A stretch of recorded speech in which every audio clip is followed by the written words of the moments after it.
म्हणजे आता एक महाराष्ट्राला उपमुख्यमंत्री मिळाली, पण ती कुठल्या स्थितीत मिळाली आणि कशी मिळाली, तिला किती राजकारण करता येणार आहे. पुरुषांना असं असतं ना, बायको अधिक मैत्रिणी असतात. तुला जर का मैत्रीण असेल तर मला मित्र असेल. ही बाई, बाटली आणि म्हणजे लोकांना काय वाटतं की मल्टिपल रिलेशन म्हणजे स्वैराच्या. मी वेश्या व्यवसाय करते म्हणून माझ्या विरुद्ध कंप्लेंट पडते. घरं फोडणाऱ्या स्त्रिया, बंड करणाऱ्या स्त्रिया, स्वैराचार करणाऱ्या स्त्रिया. ती नाजूक साजूक असली पाहिजे, सुंदर दिसली पाहिजे, त्यागी असली पाहिजे, सोशिक असली पाहिजे. कारण मी नाही फेमिनिस्ट, म्हणजे मी नाही त्यातली. आपण समाजाचे घटक काय, स्त्री आणि पुरुष, स्त्री आणि पुरुष. आणि LGBTI कुठे गेले. मुक्त व्हायचं म्हणजे काय, पुरुष व्हायचं. जेव्हा फेमिनिस्ट बायका आहेत असं म्हटल्यानंतर काय होतं की त्या जीन्स घालणार, त्या बॉयकट करणार, स्मोकिंग करणार. ते बाबा पुरुष पण स्वतंत्र नाहीये. हे डिबेट झाल्यानंतर बायका असं म्हणाल्या, नको नको आम्हाला पैसा, आम्ही आमच्या नवऱ्याच्या हृदयाच्या स्वामिनी आहोत. अरे बापरे. 3-4 वर्षाच्या मुलीवर बलात्कार होता, 70च्या बाईवरती होतात. त्याच्यातून उपभोग होतो का, हा मुळात जो मुद्दा आहे ना, हा पुरुषांना विचारायचा आहे. काय आजकालच्या मुलींना लगेच घटस्फोटच घेतात की आता बायकांचा करिअरच झालंय की लग्न करायचं, मग नुकसान भरपाई मागायची 10 लाख, मग डिवोर्स घ्यायचा, मग पुन्हा लग्न करायचं. मग कॉम्रेड स्टॅलिन असं म्हणाला होता, जी बाई स्वयंपाक करू शकते ती देशावर राज्य करू शकते. क्या बात है.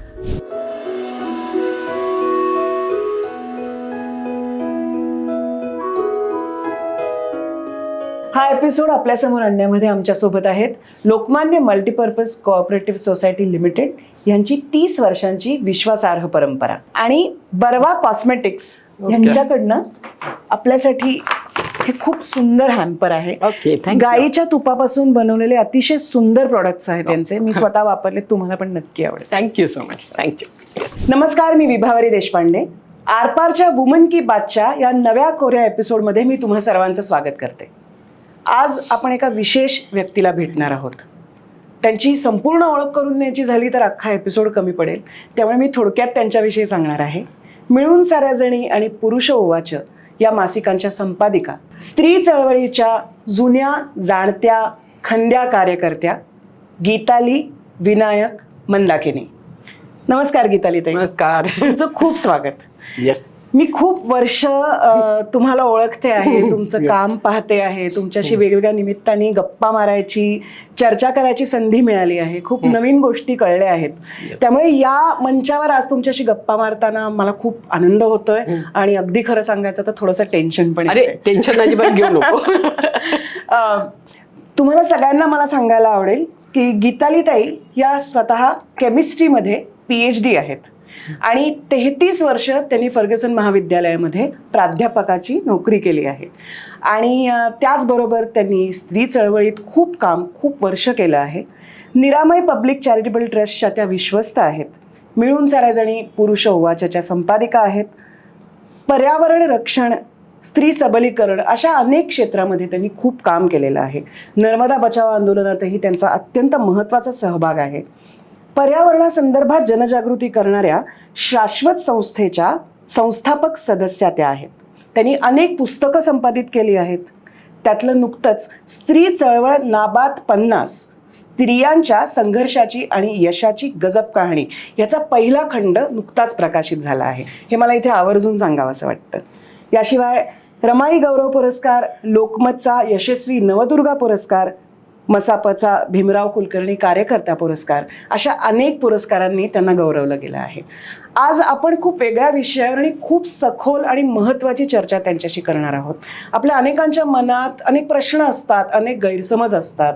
आपण अनेक गोष्टींना काहीतरी एक लेबल लावून मोकळे झालेलो असतो आणि त्या विषयावर त्याच्या खोलात जाऊन विचार करण्याची, चर्चा करण्याची आपल्याला संधी मिळत नाही. आणि म्हणून मला असं वाटतं की आजचा हा एपिसोड खूप खास आहे की आपण खऱ्या अर्थाने वुमन की बात जाणून घेणार आहोत गीताली ताईंकडनं. तर आपण गप्पा मारूया गीताली ताई. येस. मला एक सांगा, तुम्ही PhD आहात केमिस्ट्रीमध्ये आणि स्त्रीमुक्ती चळवळ हे एका अर्थाने बघायला गेलं तर अत्यंत भिन्न कार्यक्षेत्र आहेत आणि तुम्ही एकाच वेळी दोन्ही या क्षेत्रांमध्ये अत्यंत सघन काम केलं आहे अनेक वर्ष. तर हे ट्रान्झिशन किंवा हे कसं घडलं किंवा पॅरलली तुम्ही कसं करत करत होता. मला काय वाटतं की रसायनशास्त्राची प्राध्यापक तर मी होतेच, आणि जसं तू आता संपादिका म्हणाली ना, तर आम्ही बऱ्याच वेळेला आम्हाला संपादक म्हणतो.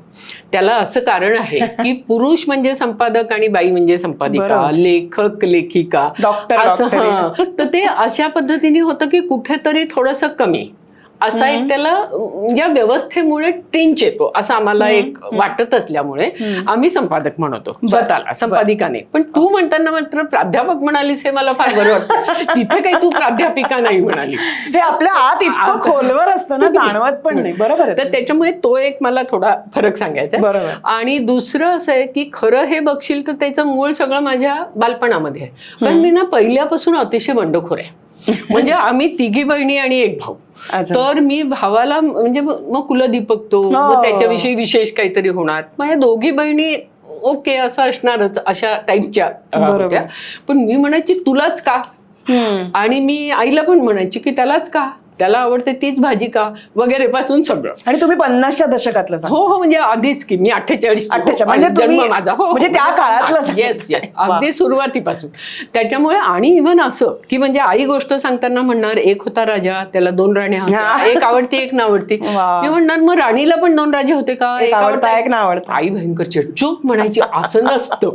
आता हे असं नसतं हे माझ्या डोक्यात फार बसलेलं होतं. आणि हे थ्रू अँड थ्रू मी भावाला तर कधी कधी असं म्हणायची खरं तू आभार मानायला पाहिजे की मी जर मुलगा झाले असते तर 2 मुलगे 2 मुली म्हणजे इक्वल झालं, मग एकटाच कुलदीपक त्यांनी पण अशा अर्थाचं. किंवा त्याला म्हणायची की अरे तुझ्या बाजूनी जेव्हा करतात तेव्हा तुला नाही का कधी असं ऑड वाटत की अरे माझ्यासाठी कशाला. पण हे कळू शकतं की ज्याला मिळतं त्याला काही वाटणार नाही की न्याय अन्याय. तर ते माझ्या डोक्यात खूप होतं. त्याच्यामुळे मी पहिल्यापासूनच कुठे अन्याय म्हणजे अगदी आमच्या शेजारी ना झोपडी होती, ती पानशेतचा पूर आला बघ, त्यावेळेला मागच्या बाजूला पूरग्रस्त म्हणून आलेली होती. तर ती गरीब बाई, तिला एक 5-6 मुलं होती आणि ती बिचारी सारखी त्या रांधावाडामध्ये असायचे. मी तिच्या घरी जायचे. तर माझ्या आईला थोडं आवडायचं नाही की तिच्याकडे कशाला जाते, म्हणजे गरिबीचं, तर ते मला आवडायचं नाही. किंवा आमच्याकडे काम करणाऱ्या बाईसाठी वेगळा कप असायचा, तो मला आवडायचा नाही. म्हणजे पहिल्यापासूनच मला हा विषमतेविषयी आणि समानतेचा आग्रह, सर्व बाबतीतला समानतेचा आग्रह होता. त्याच्यामुळे हे मला अगदी होतं. पण माझं काय आहे, बेसिकली मी एकांतप्रिय आहे आणि त्याच्यामुळे मला समाजकार्य वगैरे असं काही नव्हतं, मनामध्ये नव्हतं. आणि मी म्हणायची की मला स्वतःची मुलं पण नको होती. मला आधी बेसिकली लग्नच करायचं नव्हतं, नंतर मुलं पण नको होती. मला असं वाटायचं की या जगामध्ये काही एवढं ग्रेट नाही की आपण आपली मुलं जन्माला घालावीत, जो अनेकदा विचार आत्ता करतात. हो करेक्ट, तुम्ही तेव्हा केला. आणि मला असं वाटायचं की आपण 3-4 मुलं दत्तक घेऊ. म्हणजे बाहेर जाऊन कुठे कार्य करायला नको, घरातल्या घरात मुलांना वाढवू आपण, 3-4 मुलांना छान वाढवू, हेच आपलं सामाजिक काम असं माझ्या डोक्यात होतं. पण मग माझं लग्न झालं, मग माझा नवरा एकुलता एक होता. माझे वडील एकदम विषय खांडेकरी, मग त्याच्या वडिलांना नाही का वाटणार की कुलदीपक असावा वगैरे वगैरे, म्हणजे स्वतःचं मुलं असेल. बरोबर. माझ्या नवऱ्याला असं वाटत होतं मला एक तरी स्वतःचं मुलं हवंय, आपण दुसरं दत्तक घेऊ. तर मग आणि आम्ही पण अशा त्याग वगैरेच्या खांडेकरी याच्यातल्या होतो बेस्ट. त्याच्यामुळे मग त्याग करून वगैरे मी बरं मग ठीक आहे असं म्हणून पहिली मला मुलगी झाली. मग दुसऱ्या वेळेला नवरा म्हणाला की आता आपण घेऊया दत्तक. मग तेव्हा मला वाटलं की नको, एक दत्तक आणि एक स्वतःचं, मग समान होईल, आजी आजोबा कसं वागतील माहित नाही ना, म्हणजे दत्तक याच्याशी नातेवाईक कसे वागतील. तर मी म्हटलं नको, असं नको, आपण आपलंच होऊन जाऊ दे. तर त्यावेळेला माझी ही चूक झाली असं मी आज म्हणते, कारण स्वतःच्याच माझ्या दोघी मुली, त्या म्हणणार की ही जास्ती लाडकी, ती जास्ती, त्याच्यापेक्षा नाहीतरी असंच होणार. आणि मग आमच्या बऱ्याच मित्रांनी असं केलं की त्यांचं एक स्वतःचं मुलं आहे आणि एक त्यांनी दत्तक घेतलं. त्याच्यामुळे या पद्धतीचा सगळा समाजाविषयीचा विचार होता, सामाजिक बांधिलकी मानत होते. पण मी स्वतः 24 तास, कारण आपल्याकडे कसं आहे, सामाजिक काम करायचं म्हटलं की सगळं खाजगी आयुष्य जातं. बरोबर. आणि मग ते काही मला नको होतं. मग माझ्या नवऱ्याला सामाजिक काम आणि त्याला एकूण माणसांची खूप आवड आणि असं सगळं, त्याच्यामुळे त्याला सामाजिक काम करायचं होतं. आम्ही असं ठरवलं होतं की 35 वर्षापर्यंत त्यांनी नोकरी करायची नीट आणि मग नोकरी सोडायची आणि सामाजिक कामात जायचं. कारण बऱ्याच वेळेला काय होतं, सामाजिक काम करणारी लोक डायरेक्ट सामाजिक कामात येतात. मग काही जण गरीब असतात म्हणून येतात, काही जण म्हणजे ध्येयाने भरलेली त्याच्यामुळे येतात. त्याच्यामुळे त्यांना नोकरीतलं काही एवढं माहित नसतं अशा अर्थाचं. म्हणून मग त्यांनी 35व्या वर्षी नोकरी सोडली आणि तो बाबा आमट्यांकडे आधी गेला वगैरे. म्हणजे सामाजिक कामाला सुरुवात झाली. आणि मी असं म्हटलं की मी प्राध्यापक, मुलं आणि तुझं सामाजिक काम याला सपोर्ट अशा पद्धतीने असेल. पण हे सगळं करत असताना ते काही तेवढं बरं गेलं नाही. म्हणजे एका पॉइंटला असं झालं की तोही खरं म्हणजे समतावादी होता आणि त्याच्यामुळे आमचं म्हणजे नारी समता मंचच्या मिटिंग्सला सुरुवातीच्या तो पण येत होता. पण नंतर थोडं असं होत गेलं की पुरुषांना असं असतं ना की बायको अधिक मैत्रिणी असतात आणि त्या चालतात. तर कुठेतरी ते पहिल्यापासून त्याचं होतं. पण असं झालं की आता मला मैत्रीण आहे, तिच्याशिवाय मला राहवतच नाही. ओके, मग मी म्हटलं ओके घटस्फोट घेऊ. मला फार पहिल्यापासून असं होतं ना, नाही पटलं तर घटस्फोट घ्या, म्हणजे एवढं काय त्याच्यामध्ये, अशा पद्धतीने विचारसरणी होती. पण मग तो असं म्हणाला, असं नाही, मला तुझ्याशिवाय पण जगता येत नाही.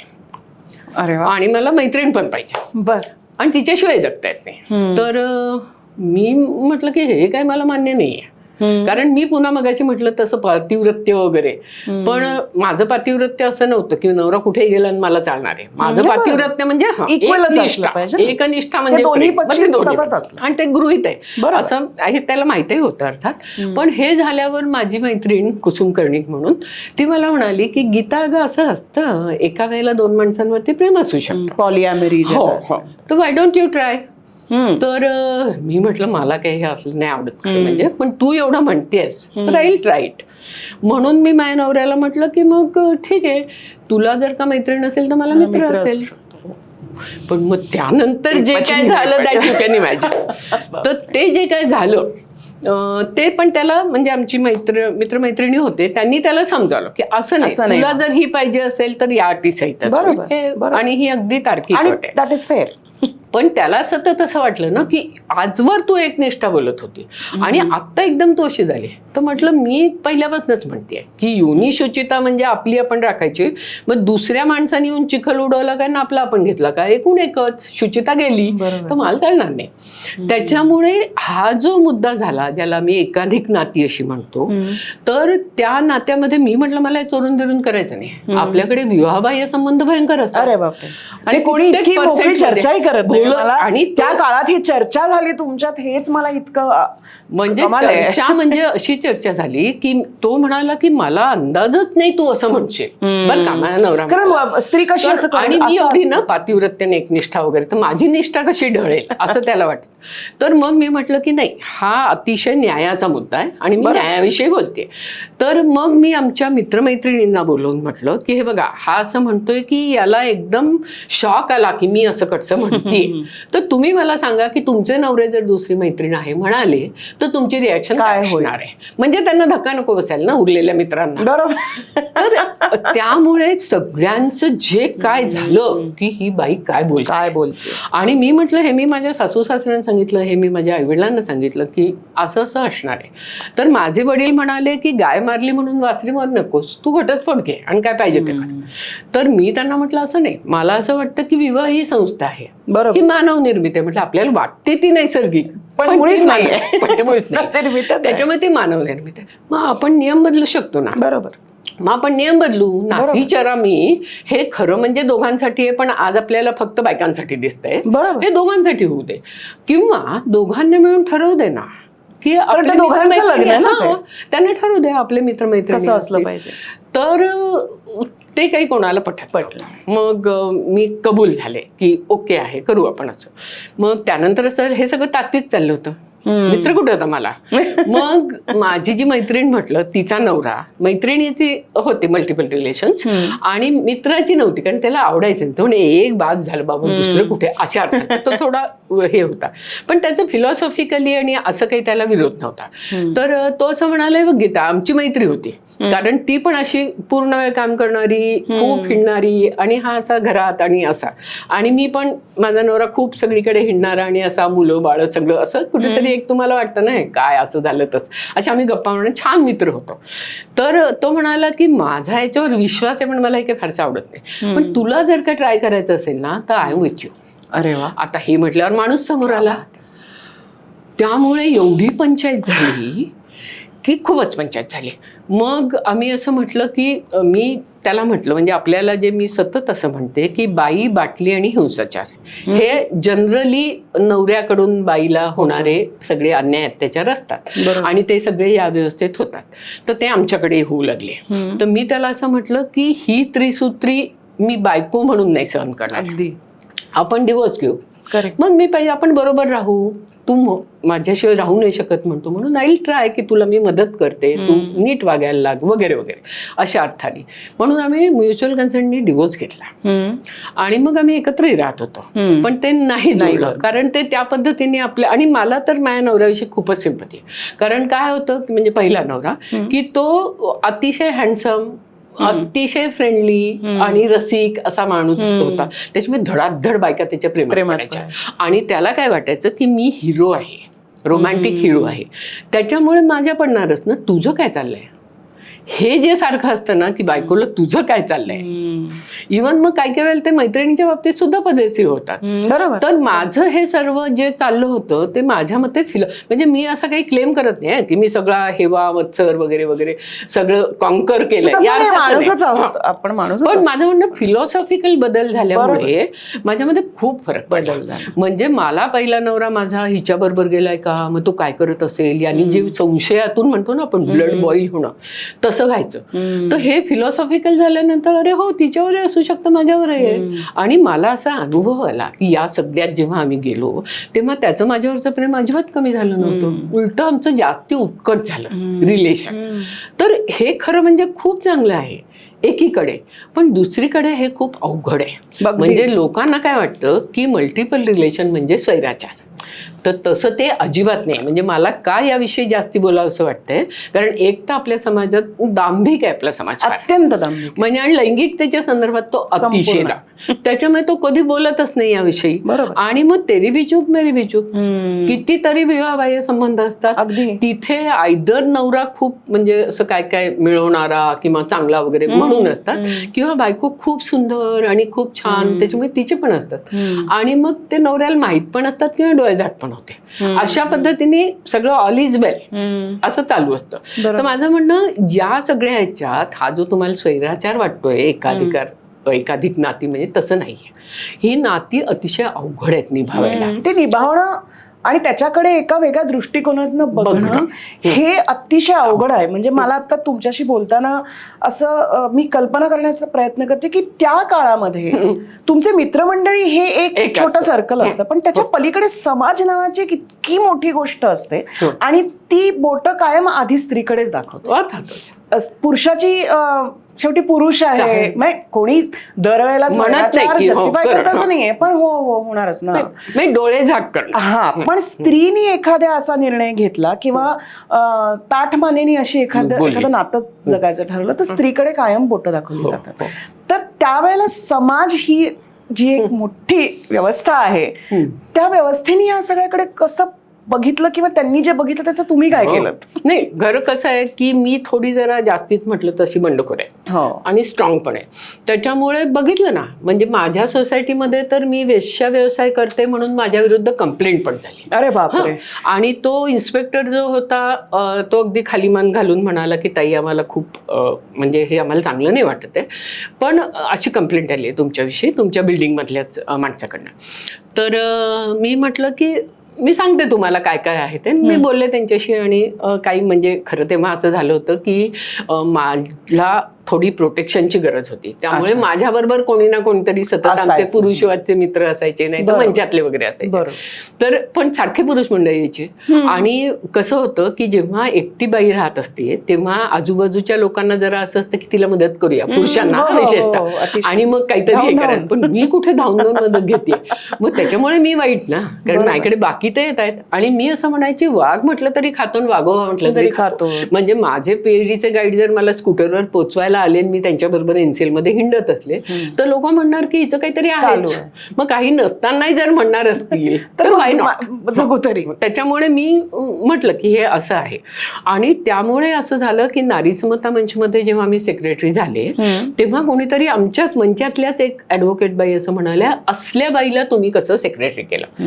तेव्हा माझं चोरी छुपे काही नव्हतंच त्यामुळे, आणि मंचातल्या लोकांचा याला विरोध नव्हता इन प्रिन्सिपल. बरोबर. त्याच्यामुळे त्यांनी असं म्हटलं की नाही, आम्ही तिला वाईट आहे मानतच नाही, ती जबाबदार व्यक्ती आहे.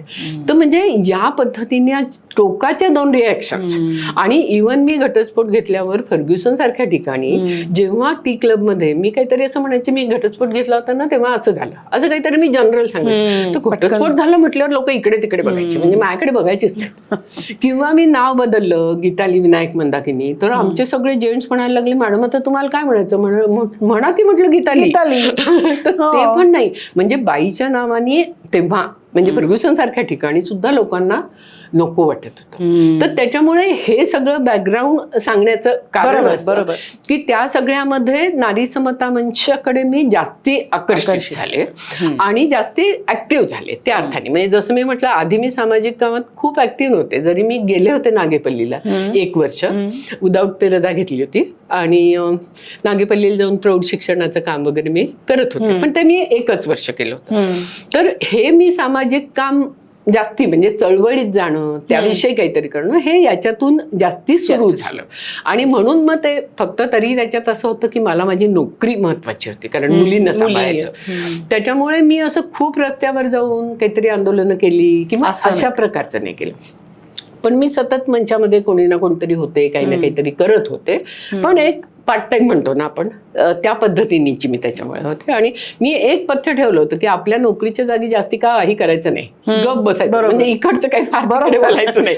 तो समतोलही सांभाळणं आणि मध्ये एक डिस्टिंक्शन पण करणं आवश्यक. आणि काही वेळेला मी असं सुद्धा सांगते की म्हणजे मी पार्ट टाइम आहे, फुल टाइमर वेगळे असतात. तर माझं म्हणणं असं की फुल टाइमर खरं म्हणजे सगळं सर्वस्वाचा त्याग करून वगैरे असं येतात. म्हणजे जेव्हा माझ्या नवऱ्याला लोक असं म्हणायचे ना की काय सर्वस्वाचा त्याग करून तो अगदी साधू वगैरे वगैरे, तेव्हा मी त्याला म्हणायची, हे बघ तू अजिबात असं मान नको बरं का की खरंच तू सर्वस्व त्यागलंयस, आपला व्यवस्थित संसार चालू आहे, तू आपली तुझी नोकरी सोडलीस एवढंच. तर हे जे सामाजिक कार्यकर्त्यांकडे बघण्याचा दृष्टिकोन असतो, तर त्याच्यात मी असं म्हणत होते की समजा आम्ही पार्ट टाइमर आहोत तर आमची शक्ती कुठे जाते.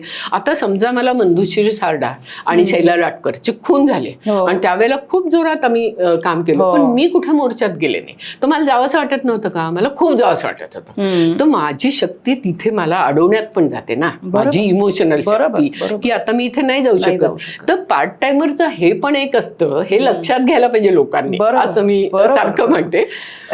तुम्ही आता तुमचा एक प्रवास, इतका वेगळा प्रवास तुम्ही सांगितला, त्याच्यामध्ये वारंवार मला एक गोष्ट जाणवत होती की असमान वागणूक याविषयी तुम्हाला पहिल्यापासून राग होता. आणि पुरुषसत्ताक व्यवस्थेमध्ये असं होतंच की अपरिहार्यप्रमाणे काही ना काही मार्गाने स्त्रीला एक दुय्यम वागणूक मिळते. आणि मग ती अगदी हुंडाबळी हे एक टोक झालं, आणि कुटुंब संस्थेत तिला पुरेसा मान न मिळणं हे त्याचं एक, पण शेवटी ती असमानतेची वागणूक हेच त्याचं स्वरूप आहे. आणि मला असं वाटतं की स्त्री चळवळ या गोष्टीविषयी एक सर्धोपट विचार लोकांच्या मनात असतो की रस्त्यावर उतरणाऱ्या स्त्रिया, घरं फोडणाऱ्या स्त्रिया, बंड करणाऱ्या स्त्रिया, स्वैराचार करणाऱ्या स्त्रिया, असंच एक लेबल स्त्री चळवळीला लावली. आणि विशेषतः ज्या काळात मिळून सराजणी आणि विद्याताईंनी आणि तुम्ही ती चळवळ सुरू केली तेव्हा तर समाज खऱ्या अर्थाने तयारच नव्हता हा विचार करण्यासाठी. पण त्या काळापासून आजपर्यंत स्त्री चळवळ इतक्या सातत्याने आणि इतक्या जोरकस पद्धतीने राबवत आणली आहे तुम्ही. तुम्ही मिळून सराजणीचंही काम करता आणि त्याच्याबरोबर मला या सगळ्या आरोपांना खोडून काढणारं एक काम आहे ते म्हणजे पुरुष उवाच, ज्यामध्ये कारण स्त्री चळवळ म्हणजे पुरुष दुष्ट, पुरुष विलन, आणि मगाशी बोलताना पण तुम्ही म्हणालात की विलन कायम समाज आणि व्यवस्था असते. तर ह्याच्यामध्ये कुठेतरी एक समतोल साधण्याचा प्रयत्न तुम्ही तुमच्या कामातून आणि लिखाणातून आणि संपादनातून करत आहात की पुरुषाचं मन काय सांगतं, पुरुष कसा विचार करतो, या सगळ्याकडे पुरुष कसा बघतो, त्याचा दृष्टिकोन कसा असतो, म्हणून पुरुष उवाच्याचं काम तुम्ही अनेक वर्ष करतायत. तर मिळून सराजणी, विद्याताईंची चळवळ, पुरुष उवाच मागची भावना, त्या मागचा विचार, विद्याताईंबरोबरचे अनुभव, हे इतकं काही ऐकण्यासारखं आहे तुमच्याकडनं, तर आम्हाला त्याच्याविषयी सांगा. विद्याताईंच्या विषयी म्हणजे तर ती माझी अगदी मैत्रीण जवळची, आणि या सगळ्या माझ्या याच्यामध्ये ती होती वाटचालीमध्ये, म्हणजे जसं म्हटलं पोलीस स्टेशनवर जायला लागलं तेव्हा ती बरोबर होती.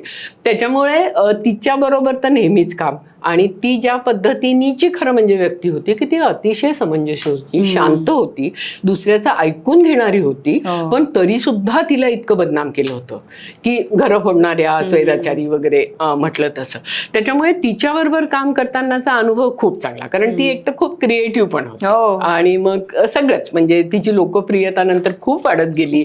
म्हणजे पहिल्यांदा तिला अगदी इतकं घरं फोडणाऱ्या वगैरे म्हणणाऱ्यानंतर विद्याताई म्हणजे अगदी महाराष्ट्राचं लाडकं व्यक्तिमत्व असं ते झालं.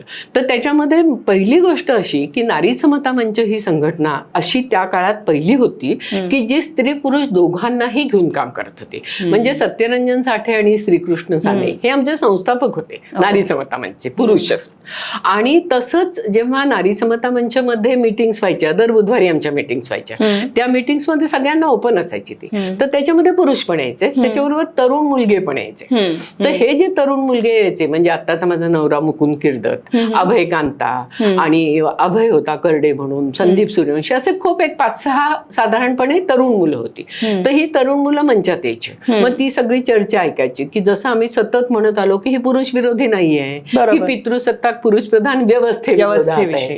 त्याच्यामुळे जडणघडण बाईची कशी होते, ती कशी कनिष्ठ मानली जाते, मग तसा पुरुष कसा श्रेष्ठ मानला जातो. मग हे ऐकल्यानंतर त्यांना हळूहळू असं वाटायला लागलं की अरे हे स्त्रियांच्या जडणघडणीविषयी बोलतायत, आपण पुरुषांच्या जडणघडणीचा जास्ती खोलात शिरून विचार करायला पाहिजे. कारण तेव्हा स्त्री हे प्राईम होतं, किती नाही म्हटलं कारण तिच्यावर मॅक्झिमम गरज होती, अन्याय होता.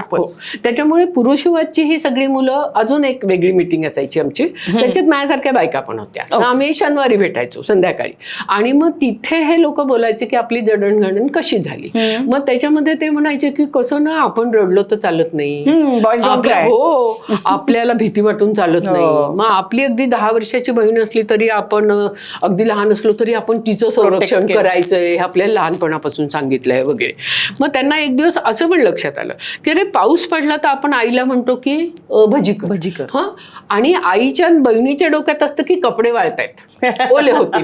तर हे जे मुद्दे आहेत ना, हे खोलात जाऊनचे मुद्दे आहेत ना, तर हे त्या मुलांनी विचार केलेला, आणि ते आम्हाला खूप ग्रेट वाटायचं की अरे हे मुलगे पहा किती विचार करतात. कारण तेव्हा असं म्हणायचं की स्त्री चळवळ म्हणजे स्त्रियांची, मग यांना असं वाटायचं की अरे आपल्याला आई आहे, बहीण आहे, पुढे लग्न होणार, मग बायको असेल, मग मुलगी होईल, मग ही फक्त बायकांचीच कशी सरळ, बरोबर, ही स्त्री पुरुष दोघांची असली पाहिजे. त्याच्यामुळे त्या पद्धतीने, आणि आम्ही सारखं काय म्हणायचो, मुद्दाम ना पुरुष उवाच म्हणजे पुरुष शब्द होता, कारण पुरुषांना आमच्यासारख्या बायका सांगायला गेल्या काही तर आम्ही आगाव ना. तर पुरुष उवाच मध्ये पुरुषांना जे असं वाटायचं की आपण बोललं पाहिजे, कारण आमचं म्हणणं, आम्ही बोललो ना नारी समता म्हणजे माझ्यासारख्या बायका की आम्ही आगाव आहेत ना, त्याच्यामुळे आमचं नाही त्यांना ऐकायचं, आणि पुरुषी गोशिवाय. त्याच्यामुळे पुरुषांनी हे सांगणं हे पुरुषांना जास्ती पटू शकतं की नाही, समता आपल्यासाठी पण कशी चांगली आहे. आणि मग पुरुष उवाच मध्ये आम्ही काय करत होतो, शिबिरं घेतली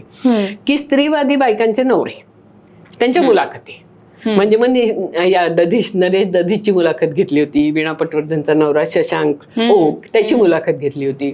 मग त्यांनी सांगितलं की सहजीवनामध्ये काय काय चांगल्या गोष्टी वाटतात, म्हणजे काय काय गोष्टी वाटतात, खटकतात. म्हणजे तुम्हाला असं वाटू शकतं की स्वयंपाकघरात काम करायला बायको म्हणणार ना की अरे तू स्वयंपाकघरात, ते करायला लागेल, पण तिच्याशी संवाद होऊ शकतो आपला. जर आपण कोणतरी ग्रेट नाही मानलं तर आपल्यातल्या कमतरता बोलता येतात तिच्याशी, आणि त्यांनी आपल्याला रिलॅक्स वाटतं.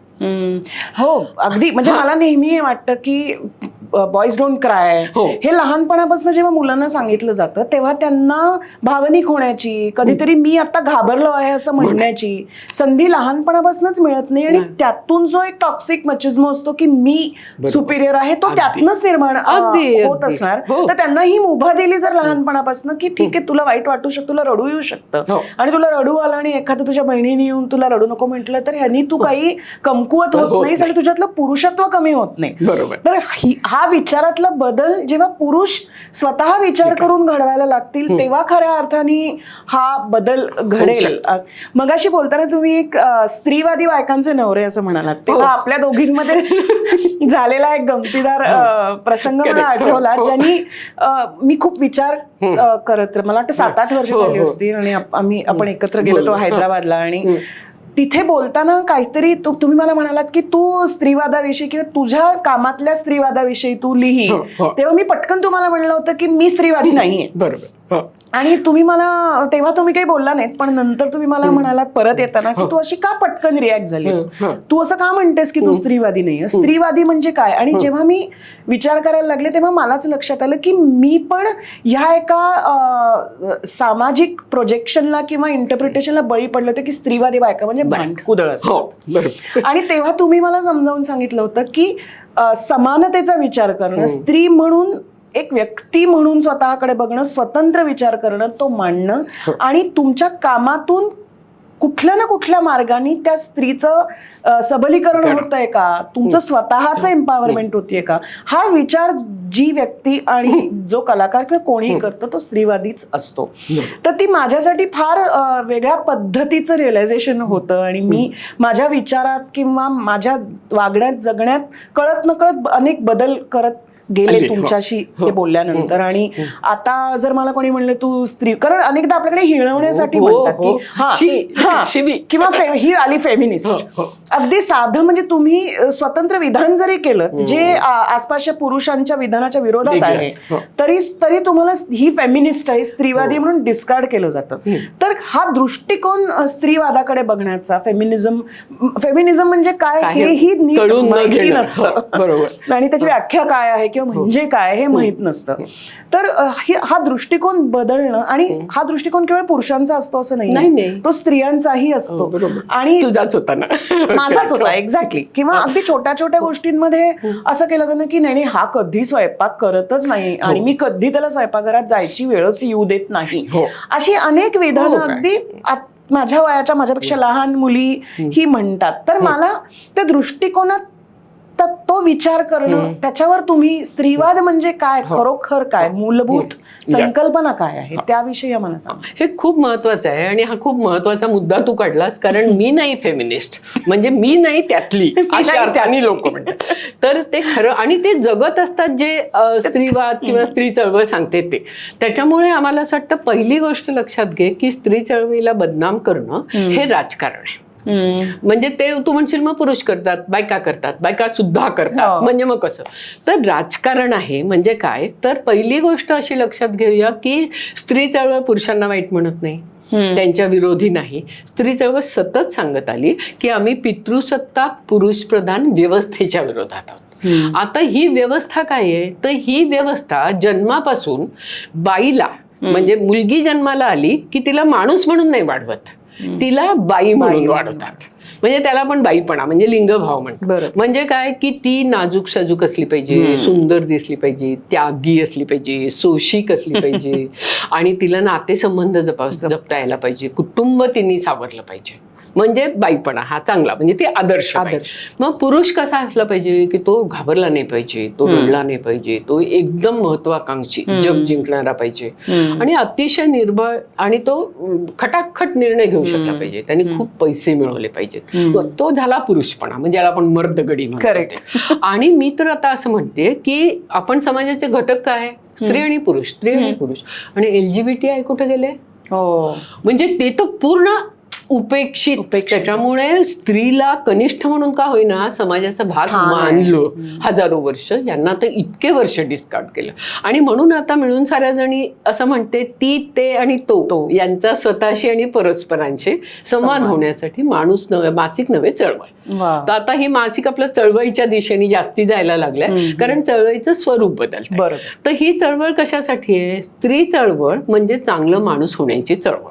ही टॅगलाईन तू डोक्यात ठेव, म्हणजे मग सगळ्यांना ते आपलं वाटायला लागेल. कारण सगळ्यांना चांगलं माणूस निदान पॉलिटिकली करेक्ट व्हायचंय. होतील नाही होतील ते वेगळं, पण प्रत्येकाला चांगलं माणूस व्हायचं. म्हणजे याचा अर्थ आपल्याला पुरुषपणा, बाईपणा ओलांडून, आणि इतरपणा म्हणते मी आता LGBTIQ त्यांना आपण मानलंच नाही, इतर करून ढकलून दिलं. त्याच्यामुळे यांनी हे सगळे लिंगभाव ज्याला म्हणतो, बाईपणा, पुरुषपणा, इतरपणा ओलांडून माणूसपणाकडे जायचंय. म्हणजे सगळ्यांना चांगलं माणूस व्हायचंय. म्हणजे थोडक्यात लहानपणापासून मुलगी म्हणून न वाढवता, हसू नको मोठ्यांदा, पाय फाकाटून बसू नको पासून जे लहानपणापासून सुरू होतं ते नाही. ते काय लहानपणाचं आहे असू दे ना, काय होत नाही. नंगू राहिली मुलगी तर काय होतं, मुलगा नाही चालतो पण मुलगी राहून. म्हणजे हे जे सगळे आहेत हे सगळे बॅरियर क्रॉस करणं, किंवा मग मुलग्याला असं वाटलं की रडू येते तर रडू दे, भीती वाटते तर म्हणू दे. म्हणजे मी एक लेख लिहिला होता की हाऊस हजबंडला बायको पाहिजे. तो सगळ्या जणांना इतका राग आला, काही काय विषय घेते गीताली तू. तर मी म्हटलं का हाऊस हजबंड होऊ नये का, कारण तेव्हा हाऊस वाईफ म्हणायचे म्हणून हाऊस हजबंड असं. आता होम मेकर. तर मी म्हटलं की एखाद्या पुरुषाला वाटलं की मला भीती वाटते त्या स्पर्धेत जायची, बरोबर, मी घर सांभाळतो, मी सर्व करेन, मुलं सांभाळीन, सगळं छान गृह व्यवस्थापन, तर त्याला मिळेल का बायको? तर नाही मिळणार ना. तर या पद्धतीने म्हणजे ही पुरुषांची कोंडी आहे. आणि मग तू मगाशी म्हणालीस तसं काय होतंय की जसं तुझ्या लेकीला वाटतं राधाला की मुक्त व्हायचं म्हणजे काय, पुरुष व्हायचं. बरोबर, हे सुरुवातीला वाटत गेलं खरं म्हणजे. म्हणजे कसं झालं की अगदी सुरुवातीच्या काळामध्ये बघतो, जेव्हा फेमिनिस्ट बायका आहेत असं म्हटल्यानंतर काय होतं की त्या जीन्स घालणार, त्या बॉयकट करणार, त्या काय दागदागिने घालणार नाही, त्या स्मोकिंग करणार. म्हणजे ही एक इमेज सुद्धा केली. सगळ्या काही अशा नव्हत्या, पण एक इमेज केली की त्या दारू पिणार, त्या फास्ट गाडी चालवणार वगैरे वगैरे. कारण काय झालं, सुरुवातीला असं वाटत होतं आपल्याला स्वतंत्र व्हायचं म्हणजे काय, मॉडेल काय, स्वतंत्र व्यक्तीचं तर पुरुष. मग लक्षात येत गेलं की अरे बाबा पुरुष पण स्वतंत्र नाहीये, पुरुषाकडे सत्ता आहे पण तो स्वतंत्र नाहीये. म्हणजे आता मी असं म्हणते लोकांना की स्कर्ट घातलाय, लिपस्टिक लावलंय, असे पुरुष येतात का? पुरुष प्राध्यापक समजा असा वर्गात आला तर आपल्याला हसू येतं ना की कसं काय स्कर्ट घालून येईल पुरुष. म्हणजे आता काही लोक करतात तसं, LGBTIQ मुळे थोडं ते जास्ती झालंय. पण बाईची गोष्ट म्हणजे कमस्सल. पुरुषासारखे मी जीन्स आणि हे घातले तरी. कारण ही चर्चा माझ्यात आणि माझ्या मुलीमध्ये झाली की ती मला म्हणाली की अनेकदा असं पुरुषांसारखं मुलांसारखं वागण्याचा प्रयत्न केला जातो, मग शिव्या द्यायच्या तर तुम्ही पुरुषांसारखं व्हायचा प्रयत्न करता म्हणजे कुठेतरी तुम्ही पुरुषांचं वर्चस्व मान्य करता आणि तुम्ही तसं व्हायचा प्रयत्न करता. तर स्त्री सुलभ विचार, स्त्री सुलभ काय सौंदर्य स्थळ असतील, सामर्थ्य स्थळ असतील, ती आपण सोडणं आणि पुरुषासारखं व्हायला जाणं म्हणजे स्त्रीमुक्ती नाही आहे. तर हे म्हणजे परत आपण त्या जेंडर रोल्सनाच सबमिट होतोय, उलटे होतोय. एक्झॅक्टली. तर परत मग तिथेच गल्लत होते की मग स्त्रीवाद म्हणजे नक्की काय आणि स्त्री पुरुष समानता म्हणजे नक्की काय. आता खरं म्हणजे पहिली गोष्ट लक्षात घ्यायला पाहिजे की स्त्री पुरुष समता म्हणजे सारखेपणा नाही. म्हणजे आपण स्त्री आणि पुरुष वेगळे आहेत, इव्हन प्रत्येक स्त्री आपण कुठे वेगळ्याच दिसतो ना, त्याच्यामुळे आपण सगळे वेगळेच असतो. पण समता जेव्हा आपण म्हणतो तेव्हा आपण नागरिक म्हणून, माणसं म्हणून समान प्रतिष्ठेची आहोत, याचा अर्थ समता म्हणजे सारखेपणा नाही. त्याच्यामुळे आपण सारखे असायची काही गरज नाही. पण हे खरंच असं होत गेलं की आपल्याला पुरुषांचं मॉडेल होतं, त्याच्यामुळे मी नोकरी केली तर मी स्वतंत्र आहे ना. म्हणजे आर्थिक स्वावलंबन असं आपण म्हणतोय, खरं होतंय का नाही कोण जाणे नोकरी करून. त्याच्यामुळे आमची मैत्रीण, तुला माहित असेल, मंगला सामंत, मोठी अभ्यासक आहे ती, तिचं स्त्री पर्व वगैरे पुस्तक आहे, विवाह भ्रमातून बाणावर वगैरे. त्याच्यामुळे ती सतत म्हणत आली की बाई राहून तिला न्याय मिळाला पाहिजे. बरोबर. म्हणजे तिला न्याय मिळण्यासाठी तिने पुरुष नाही बनलं पाहिजे. बरोबर. तर तुम्ही आज सगळे निकष पुरुषांच्याचे, म्हणजे समान म्हणजे पुरुषांच्या सारखं काहीतरी होत आहे. पण मग आर्थिक स्वातंत्र्य हे कुठेतरी महिला सबलीकरणाचं एक साधन किंवा मार्ग आहे असं नाहीये. आहे तर नक्की आहे, नक्की. फक्त असं आहे की तो मान्य आहे एक मार्ग, पण तो पुरेसा नाही आहे. पुरेसा नाही. म्हणजे जेव्हा मगाशी मी तुला म्हटलं की मी होतेच ना प्राध्यापक, मला का घ्यावं लागलं प्रोटेक्शन. तर हा जो मुद्दा आहे, आर्थिक स्वातंत्र्य, तुमचं घर असून सुद्धा जर होऊ शकत नसेल, तर याचा अर्थ समाजामध्ये काय आहे बघ मानसिकता, ती भयंकर पुरुष प्रधान आहे. बरोबर. कारण बाईच्या सगळ्या चारित्र्याभोवती सगळं तिचं गुंडाळून ठेवलंय. आणि ते चारित्र्य म्हणजे काय, तिच्या शारीराशी केलं. त्याच्यामुळे आपण काय म्हणतो की नैतिकता आणि नैतिकता आणि चारित्र्य म्हणजे ते सगळं एकत्र, आणि ते सगळं शरीराशी. त्याच्यामुळे आपण म्हणतो की नैतिकता ही धर्मातीत आणि लिंगातीत असली पाहिजे. आपल्याला पुन्हा नैतिक म्हणजे धर्माशी काहीतरी जोडलेलं असतं, आणि मग त्या धर्मातली कर्मकांड विषमतेची आहेत. त्याच्यामुळे तिथे पुन्हा कुठे आली नैतिकता किंवा समानता, असं स्त्री चळवळ म्हणते. त्याच्यामुळे ह्या सगळ्या मुद्द्यांचा खूप खोलवर विचार व्हायला पाहिजे. आणि म्हणून मग आपण असं म्हणतो की जेव्हा आपण या चळवळीकडे बघतोय, चळवळ जेव्हा ज्या पद्धतीने बायकांना बदनाम करते किंवा घरकामाला मोल नसणं, हा सर्वात महत्वाचा मुद्दा आहे. याच्याविषयी सांगा. म्हणजे काय होतं की बाई 24 तास घरकाम करते म्हणजे डोक्यात असतं ना तिच्या,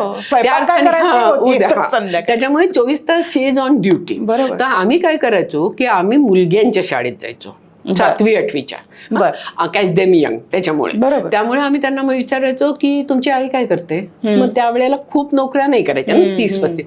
मग नोकरी न करणारी आई असेल तर ते म्हणजे काही नाही करत, काहीच नाही करत. हे इतकं अंडरलाईन असतं ना, बायका सुद्धा म्हणायच्या मी काहीच नाही करत, घरी असते. आम्ही म्हणायचो असं म्हणू नका. मग आम्ही मुलांना विचारायचो की तुमची आई केव्हा उठते, म्हणजे सर्वात शेवटी उठते का, सर्वात आधी घरात कोण उठतं, तर आई उठते. शेवट कोण झोपतो, तर आई. मग मधल्या काळात ती काय कॉटवर बसून असते का झोपलेली असते. ती काय करते, तुम्ही कामांची यादी करा. मग त्यांनी कामांची यादी केली. मग कामांची यादी केली तर ती मारुतीच्या शेपटासारखी लांबत गेली, 30-35 झाली. मग त्यांना म्हटलं आता बाबांच्या कामाची यादी करा. मग ते म्हणले बाबा उठतात, दात घासतात, दाढी करतात, चहा पितात, नाश्ता करतात, आंघोळ करतात. म्हणजे त्यांच्या लक्षात येत गेलं की हे सगळं त्यांनीच करायला पाहिजे ना, दाढी. तर आणि मग डबा घेतात आणि जातात. तर मग त्यांच्या लक्षात आलं की ताई आम्हाला लक्षात नाही आलं, आमची आई खूप काम करते. मग आम्ही म्हटलं की तुमच्या आईला पगार किती मिळतो त्याचा. मग त्यांनी विचार केला. मग ते म्हणले नाही काय मिळत. मग आईला कुठल्या आठवड्याला कुठली सुट्टी असते, बुधवार का शुक्रवार का रविवार वगैरे. तर तेही लक्षात आलं की आईला सुट्टीच नसते. मग 10 वाजता पाहुणे आले, ताई म्हणते की माझी ड्युटी संपली वेळ ऑफिसची. असं करत करत मुलग्यांना इतकं रिव्हील झालं की आपली आई किती काम करते. आणि ती लहान असल्यामुळे ती लगेच म्हणाली तर आम्ही आमच्या आईला मदत करू. दिनूचं बिल जे त्याच्यामुळे हे रिअलायझेशन होणं, आणि मग असं आम्ही म्हणणं, त्या काळात एकदा असं झालं की मग आईच्या म्हणजे गृहिणी असणाऱ्या बाईच्या घरकामाला वेतन पाहिजे. पण तो मुद्दा इतका गुंतागुंतीचा आहे की वेतन कोण देणार, कसं ठरवणार, किती देणार, म्हणजे बंगलावाल्या बाईला किती देणार, झोपडवस्तीत राहणारीला किती देणार, इतकी शिकली म्हणून किती देणार, बिन शिकली म्हणून किती देणार. तर याच्यामध्ये पुन्हा मंगला सामंत ती असं म्हणाली गृहभत्ता करा आणि विशेषतः गरिबांपासून सुरुवात करा.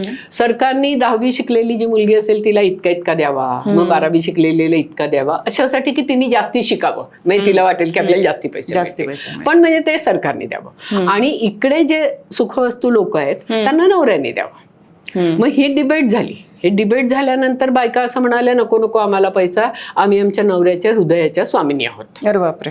आता हे म्हणण्याचं मी तुला म्हटलं मगाशी तसं सगळी माणसं हुशार असतात, स्वार्थ प्रत्येकाला कळतो. त्याच्यामुळे त्या हुशारच आहेत बायका पुरुषांप्रमाणे. त्याच्यामुळे बायका असं म्हणाल्या की आत्ताच नोकर आणि मालक सारखं नातं आहे.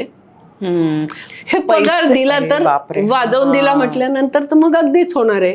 त्याच्यामुळे आम्ही आपले दागदागिने, म्हणजे आपण कसं म्हणतो बायकांना किती दागदागिन्याचा सोस आहे, पण ते 3 माझ्या मते हुशार असतात त्या. त्याच्यामुळे पण तिचं धन आहे ते. पण परत तेच ना, अनेकदा असं म्हणतात की मी सगळा पगार तिलाच देतो, हो. तिच्याच हातात सगळं असतं. पण तिच्या हातात स्वातंत्र्य असतं का? तिच्या हातात समान हक्क असतात का?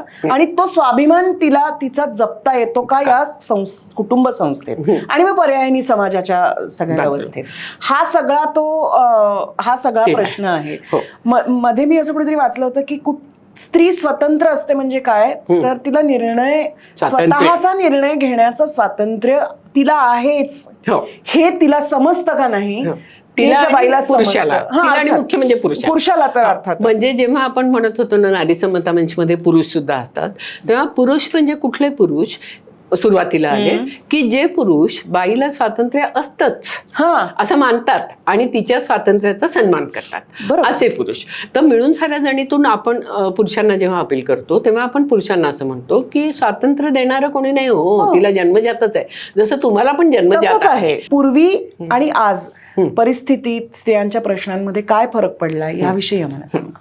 म्हणजे एका अर्थाने खूप फरक पडलाय. पण पहिली गोष्ट आपण लक्षात घेऊया की आपल्या समाजामध्ये इतकी विविधता आहे, म्हणजे सगळीच आहे, शैक्षणिक आहे, आर्थिक आहे, ग्रामीण आहे, शहरी आहे. त्याच्यामुळे असं सरसकट कुठलं विधान करता नाही येणार. कारण आपण नेहमी म्हणतो की आपण भारतामध्ये अनेक शतकातली लोक एकत्र नांदत असतात ना, त्याच्यामुळे अगदी अंतराळ याच्यापासूनची अगदी बैलगाडी आणि त्याच्या आधीच्या अशी लोक आहेत. त्याच्यामुळे हे दुर्दैव आहे एका अर्थाने, कुठतरी विषमता पण खूप जास्त आहे, पण तरी विविधता ही आपली स्ट्रेंथ आहे. त्याच्यामुळे वेगवेगळ्या पद्धतींची लोक आहेत, त्याच्यामुळे प्रश्न सुद्धा वेगवेगळ्या पद्धतींचे आहेत. आता अगदी समजा जर का आजचा प्रश्न आपण बोललो की आजचा प्रश्न, आज मुली छान शिकतायत, म्हणजे माझ्यासारखीला समजा 2 मुली असल्या तर दोघी मुली शिकणार, मी त्यांना म्हणणार की काही नका ग स्वयंपाक बिपाक करू, तुमचं तुम्ही शिकान, करिअर बघा वगैरे. आणि त्याच्यामुळे त्या शिकल्या, त्यांच्या त्या म्हणजे एका अर्थाने मुलग्यांसारखं वाढवलं लागलं. म्हणजे गोल्ड स्टायमन, ग्लोरिया स्टायमन अशी म्हणायची की मुलींना मुलग्यांसारखं वाढवलं जात आहे, पण मुलग्यांना मुलींसारखं वाढवण्याचं धाडस नाहीये. बरोबर, याच्यामध्ये आम्ही पण आहोत. तर त्याच्यामुळे त्या पद्धतीने वाढवलं गेलं. त्याच्यामुळे आता त्यांना एकदम असं झालं की म्हणजे मी म्हणते ते मला स्वातंत्र्य पाहिजे, समता पाहिजे आणि म्हणजे फेमिनिझम आहे असं फक्त. म्हणजे स्वातंत्र्य, समता, मैत्रभाव आणि सामाजिक न्याय या गोष्टी मिळून साऱ्या जणी काय, किंवा नारी समता मंच काय, ही 4 मूल्य आहेत आपली. तर आता होतं कसं की आजची पिढी जी आहे ती म्हणते मला स्वातंत्र्य आणि समता पाहिजे, मैत्रभावाचा मुद्दा कुठे नाही, सामाजिक न्यायाचा नाही. तर चळवळ हे सतत सांगत आली की नाही, सामाजिक न्यायाविषयी पण आपण विचार करायला पाहिजे. मला फक्त मिळून नाही चालणार, मला कन्सर्न असला पाहिजे, मैत्रभाव असला पाहिजे की माझं नीट चाललंय पण हिला नवरा मारतोय तर काय करू. बरोबर, त्याच्याशी माझा काही संबंध नाही, म्हणजे व्यक्तिवादी होतोय आता आपण जे म्हणतो या सगळ्या याच्यामध्ये. त्याच्यामुळे आत्ताच्या मुली मग शिकायला लागल्या, मग त्यांना वाटायला लागलं की लग्न ठीक आहे, म्हणजे अजूनही त्यांचे काही विचार पूर्ण बदलले नाहीत, त्याच्यामुळे त्यांच्याहून मोठा, त्यांच्याहून पैसे जास्त मिळवणारा, उंच वगैरे असा सगळा नवरा, मग समता कुठून येणार असं सुद्धा काही जण म्हणतात. मग 5-6 महिने झाले लग्न, आणखीन लक्षात आलं की हे काय खरं नाही, इथे आपल्याला नवरा काही बरोबर मान नाही देत आहे, किंवा आपलं काही खरं नाही, किंवा सासू सासरे काही मानत नाहीत, ते सून म्हणून बघतायत वगैरे. तर असं झालं की मुली म्हणणार माझं नाही पटत आहे, मला घटस्फोट घ्यायचा आहे, की मग लोक एकदम म्हणणार की काय आजकालच्या मुलींना लगेच घटस्फोटच घेत आहेत. तर जसं काही मुलगे सगळे बदललेच आहेत, सासू सासरे पण बदलले आहेत आणि मुलीच वेड्या आहेत. म्हणजे शेवटी बाई ही नेहमी आजच्या व्यवस्था जी मगाचपासून म्हणते ना मी, त्याच्यात सॉफ्ट टार्गेट आहे. त्याच्यामुळे वाढत्या घटस्फोटाच्या प्रमाणाला फक्त मुली जबाबदार धरल्या जातात. पुन्हा काय म्हटलं जातं की ती मुलीची आई आहे ना, ती फार मध्ये मध्ये करते. हो, हे मी ऐकलं, हे सगळेच म्हणतात. तर मग मुलग्याची आई तिथेच असते, ती सतत मध्ये मध्ये करत असते, पण त्याला इंटरफिअरन्स नाही, ते अलाउड आहे, म्हणजे ते गृहीतच असणार, कारण पुन्हा ती त्याच्या घरात. मग आता असं व्हायला लागलंय की बऱ्याच, म्हणजे निदान आपल्या शहरी आणि याच्यात काय इव्हन गरीब वस्तीत सुद्धा 2-2, 3-3 मुलं असणं झालंय, म्हणजे आता जास्ती नाहीत. मग 2च मुली असल्या, एक मुलगी परत आली तर आई वडील घेतायत. पूर्वी का घेत नव्हते? कारण मुलग्याचा संसार असायचा आणि मग मुलीला परत पाठवलं जायचं. त्याच्यामुळे तेव्हाच्या जेव्हा हुंडाबळीच्या समस्या होत्या तेव्हा नारी समता मंच असं म्हणायचं की या हुंडाबळीच्या केसेसमध्ये सासर जसं जबाबदार आहे तितकंच माहेर जबाबदार आहे. कारण ती येऊन माहेरी सांगायची ना बऱ्याच वेळा पण मला त्रास होतोय. नाही, लोक तिला हो हो असं करायची, मग 5-10 दिवस ठेवून घ्यायची, मग म्हणायची आम्ही नवऱ्याशी बोललोय, तो म्हणला आता काही नाही करणार. कारण ते तुला माहित असेल हिंसाचाराचं पण एक चक्र असतं की नवरा तो हिंसा करतो, मग त्याला गिल्ट येतो, मग तो कुठतरी खूप असा सबड्यूड असा होतो, क्षमा मागतो, नाही करणार म्हणतो, तो पुन्हा हिंसाचार करतो. असं जे चक्र आहे त्या चक्रालाही बाई बळी जाते कारण तिला पुन्हा माहेराहून सासरी ढकललं जातं. त्याच्यामुळे तेव्हा आमची अगदी एक घोषणा होती की हुंडाबळीला सासर इतकंच माहेर पण जबाबदार आहे. आणि त्याला शैला लाटकर आणि हे सगळा हे होता, कारण शैला लाटकरच्या संदर्भामध्ये तर सांगितलेलं होतं तिच्या आई वडिलांना, सोसायटीतल्या लोकांनी. पण तिथे एक बरं होतं की आई वडील लगेच आले धावून की नाही असं म्हणून. तर शैलाच म्हणाली नाही माझं व्यवस्थित चाललंय. असं का घडलं असेल? कारण घटस्फोटाला स्टिग्मा, आणि घटस्फोट जर घेतला तर ती वाईट ना, म्हणजे नवऱ्याला लगेच दुसरी बायको मिळते. कारण याला मिळालीच मंजुश्री सरडाच्या नवऱ्याला. तेव्हा सुद्धा आम्ही जरा हे केलं होतं. आधी आम्ही तो जेव्हा मोकळा झाला की तो दोषी नाही असं झालं तेव्हा रिट पिटिशनसाठी सह्या घेतल्या होत्या. आणि दुसरं लग्न झाल्यावर सुद्धा पण त्याला तसा काही सेन्स नव्हता कारण त्या मुलीला सगळं माहिती होतं. त्याच्यामुळे हा तुला प्रश्न पडणार ना की त्या मुलीने लग्न कसं मान्य केलं. तर हे आपल्याकडे लग्न म्हणजे अंतिम ध्येय आहे बाईचं. आणि नुसतं लग्न म्हणजे अंतिम ध्येय नाही, ते टिकवणं हे अजून अंतिम. त्याच्यामुळे ते काही झालं तरी ते टिकवणार ना.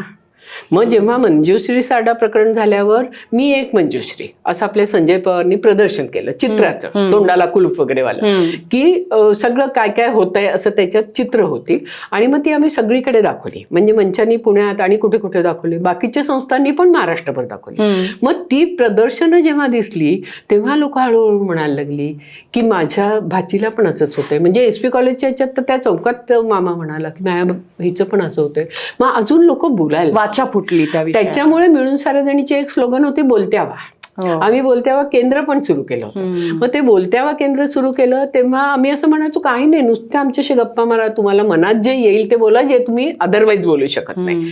मग बायका यायच्या, मग बोलायच्या. मग कुठले अनुभव असतील? त्याच्यातल्या असा अनुभव होता की ती बाई आली, मग ती सांगायला लागली की माझी मैत्रीण आहे ना, तिला नवरा असा त्रास देतो, तो इतका शिकलेला आहे आणि तरी तो मारहाण करतो. मग आम्ही म्हटलं की मग ती मैत्रीण का नाही म्हणजे डिवोर्स घेत किंवा पोलीसमध्ये जाऊन तक्रार का नाही करत. तर पोलीसमध्ये गेलं तर मग बदनामी होते, त्याच्यामुळे ती जात नाही वगैरे. मग आम्ही म्हटलं की असं कर, मैत्रिणीला घेऊन ये, आपण मैत्रिणीशी बोलू ना. मग ती पुढच्या वेळेला आली, मग ती स्वतःच आली आणि मग ती असं म्हणाली ती माझी मैत्रीण नेहमीच आहे. म्हणजे आमच्या लक्षात आलं की बायकांना बोलायचं नाही खरंच स्वतःच्या केसेसचं, कारण बदनामी होते, स्टिग्मा आहे. आणि मग त्यांना आम्ही असं म्हटलं की मी जर सांगितलं मला नवरा मारतो, तू जर सांगितलं तुला, तर आपल्याला एकमेकींना कळेल ना की दोघींनाही मारतोय, म्हणजे काही एवढं हे नाही, पण आपल्याला तो अपमान ठेवायचा मनात आणि उत्तम चित्र सतत रंगवत राहायचं असतं ना की सगळं कसं उत्तम आहे, आणि आपल्या घरातलं बोलायचं नाही हे महत्वाचं. त्याच्यामुळे ती घरातलं बोलणार नाही ना. आणि दुसरं असं की बाईला मारलं म्हणजे मला मारलं असं जर मी म्हटलं तर काहीतरी कारण आहे नवऱ्याचं, बरोबर आहे ना. म्हणजे नवरा उगीच कसा मारेल, भाजीत मीठ कमी झालं ना, म्हणजे काय आहे ती व्यवस्था ते बघतो की त्यामुळे बायका सांगत नव्हत्या. आणि बायकांनाही असं वाटत असेल की हो मारणार चुकलं ना काहीतरी, आणि समजा ती मिळवत नसेल तर ती फारच चुकली. कारण नवऱ्याची सेवा करणं, पती परमेश्वर, म्हणजे हे जे सगळे आपल्याला वाटतात ना की पुराणातल्या कथा सुद्धा, म्हणजे सीतेचं जे अग्निदिव्य आहे, म्हणजे का होत होते इतके भाजूनचे मृत्यू, असं आम्ही बघायला लागल्यावर आमच्या असं लक्षात आलं अरे हे आहे का, बायकांना हे अग्निदिव्याचं काहीतरी वेगळ्या अर्थाने आकर्षण आहे का असं. किंवा आता अगदी जळिताची केस आहे आणि जळिताचा ससूनमध्ये मोठा वॉर्ड होता, तिथे शेवट अगदी मृत्यूच्या वेळेचा जो जबाब द्यायचा असतो, त्या वेळेचा जबाब देताना सगळ्या बायका असं सांगायच्या की नाही माझाच पदर पेटला. बापरे, मग त्या क्षणी सुद्धा, कारण त्यांना त्यांचे माहेरचे सुद्धा सांगायचे की आता मुलांचं कोण करणार आहे, तोच करणार आहे. तर ते बाईला इतकं मुलांची काळजी, त्याच्यामुळे ती म्हणायची की नाही नाही माझंच हे झालं. मग बऱ्याच वेळेला असं लक्षात यायचं की रॉकेल इथे गॅस आहे, मग रॉकेल कशाला, तुमच्या घरात गॅस आहे ना, मग रॉकेलनी कशी काय जळली ही. म्हणजे इतके वेगळे वेगळे प्रकार होते. म्हणजे एक तर नारी समता मंचमध्ये अशी केस होती, म्हणजे थोडीशी काही वर्षांनंतर की जेव्हा बायका जरा बोलत्या झाल्या होत्या, तेव्हा ती असं म्हणाली की माझा नवरा म्हणजे सेक्स करत असताना माझ्या चेहऱ्यावरती रेखाचा मुखवटा लावायला. म्हणजे बघ तू की बाईचा काय आत्मसन्मान राहिला आणि त्या बाईला काय वाटत असेल.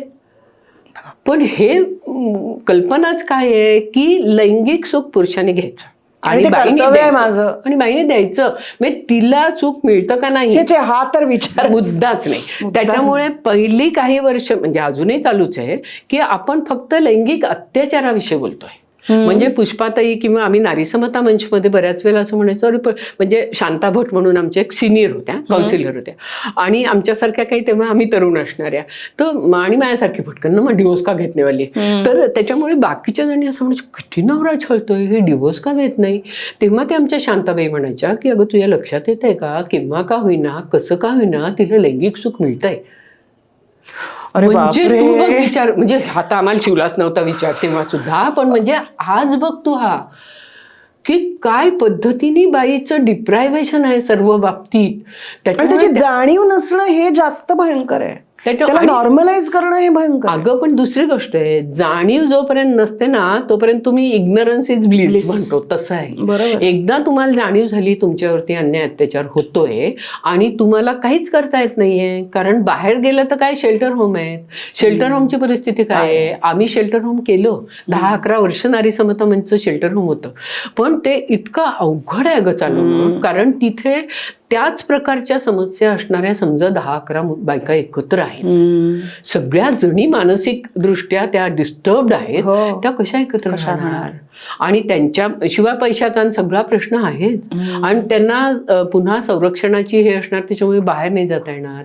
म्हणजे आतल्या आत घुसमटून त्या काय करतील. म्हणजे त्याच्यामुळे त्यांची जी काय वर्णन असेल तिच्या मानसिकतेचं काय. त्याच्यामुळे आम्ही तो खूप 11 वर्ष अगदी निकरानी खूप केलं. आमच्या खूप मैत्रिणी पुष्पा रोडे, लतिका साळगावकर इतक्या जणींनी त्याच्यात इनपुट्स, कारण असं होतं ना त्याच्यात की रात्री अपरात्री फोन येतो की ही आता व्हायलंट झाली आहे. बापरे. तर या पद्धतीने दाबून ठेवलेलं असतं ना, ते एकदम बाहेर येतं. आणि आमच्या शेल्टर होमचं हे होतं की आम्ही तिथे मुलांना पण राहू द्यायचो 10 वर्षाच्या मुलांपर्यंत, कारण मग आईला मुलं बरं असली की बरं.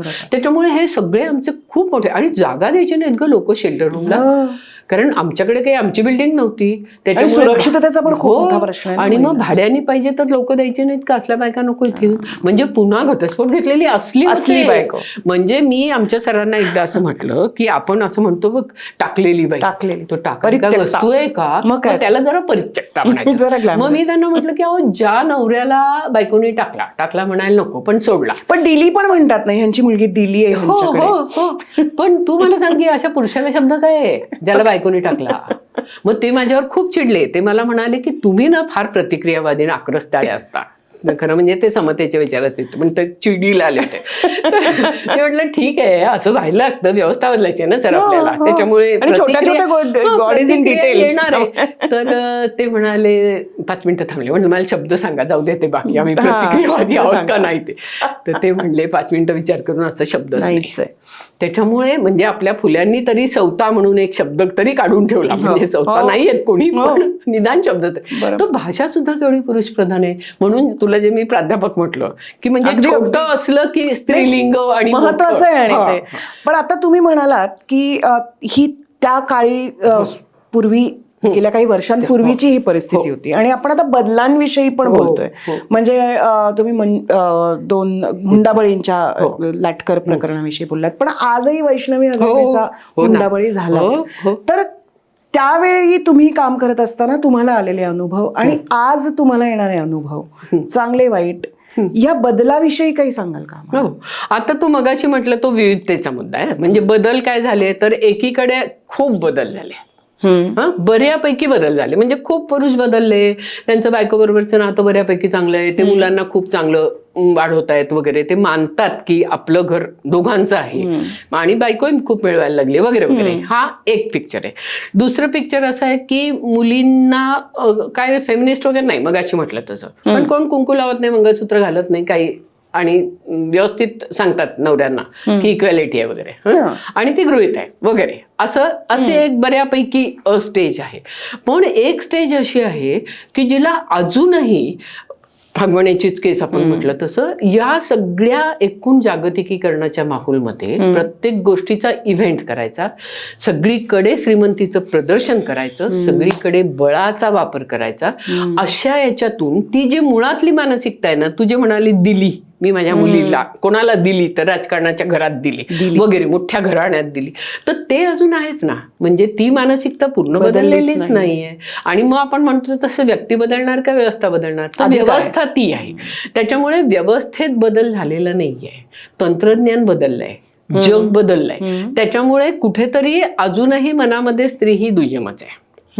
म्हणजे पुरुषासारखं पुरुषाच्या बरोबरीने करते असंच आपण म्हणतो, म्हणजे इंडिपेंडंट काहीच नाही स्त्रीचं इव्हॅल्युएशन.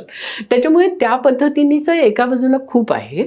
दुसरीकडे आता या अगवणीच्या केसमध्ये मुळात माहेराहून इतके पैसे का दिले मुळात, आणि एकदा दिले समजा की अगदी खूपच लाडकी आहे, लाडाकोडाची आहे म्हणून दिले ना, आमचं आम्हाला वाटतं म्हणून दिले असं पण म्हणतात, मग दिले, ओके, हरकत नाही. पण मग नंतर मागितले आणि राईट, म्हणजे कसं आहे की आम्ही प्रेमातून आमच्या मुलीला काय देतो आणि मुलगी आहे म्हणून द्या. तेच आता हुंड्याला वेगवेगळी नावं दिली जातात की तुम्ही मुलीसाठी करा. तसं त्या एका युट्यूबरची आत्ताच एक मोठी केस झाली अरुण पवार नावाच्या, की 71 लाख रुपये सोनं हे त्याला, आणि तो व्हायरल झाला व्हिडिओ आणि त्याच्यावर बरीच टीका झाली. पण आम्ही हुंडा घेत नाही, पण तुम्ही तुमच्या मुलीसाठी करा असं म्हणून त्या वेगळ्या मार्गाने तेच होतं आहे. हो, आणि त्याच्यात काय होतंय की मुलींचं सुद्धा थोडं असं होतंय की त्यांना असं वाटतंय की हा म्हणजे आपला पण अधिकार आहे ना, म्हणजे वाटा आहे ना, आणि मग हा वाटा याच्यात मिळतो.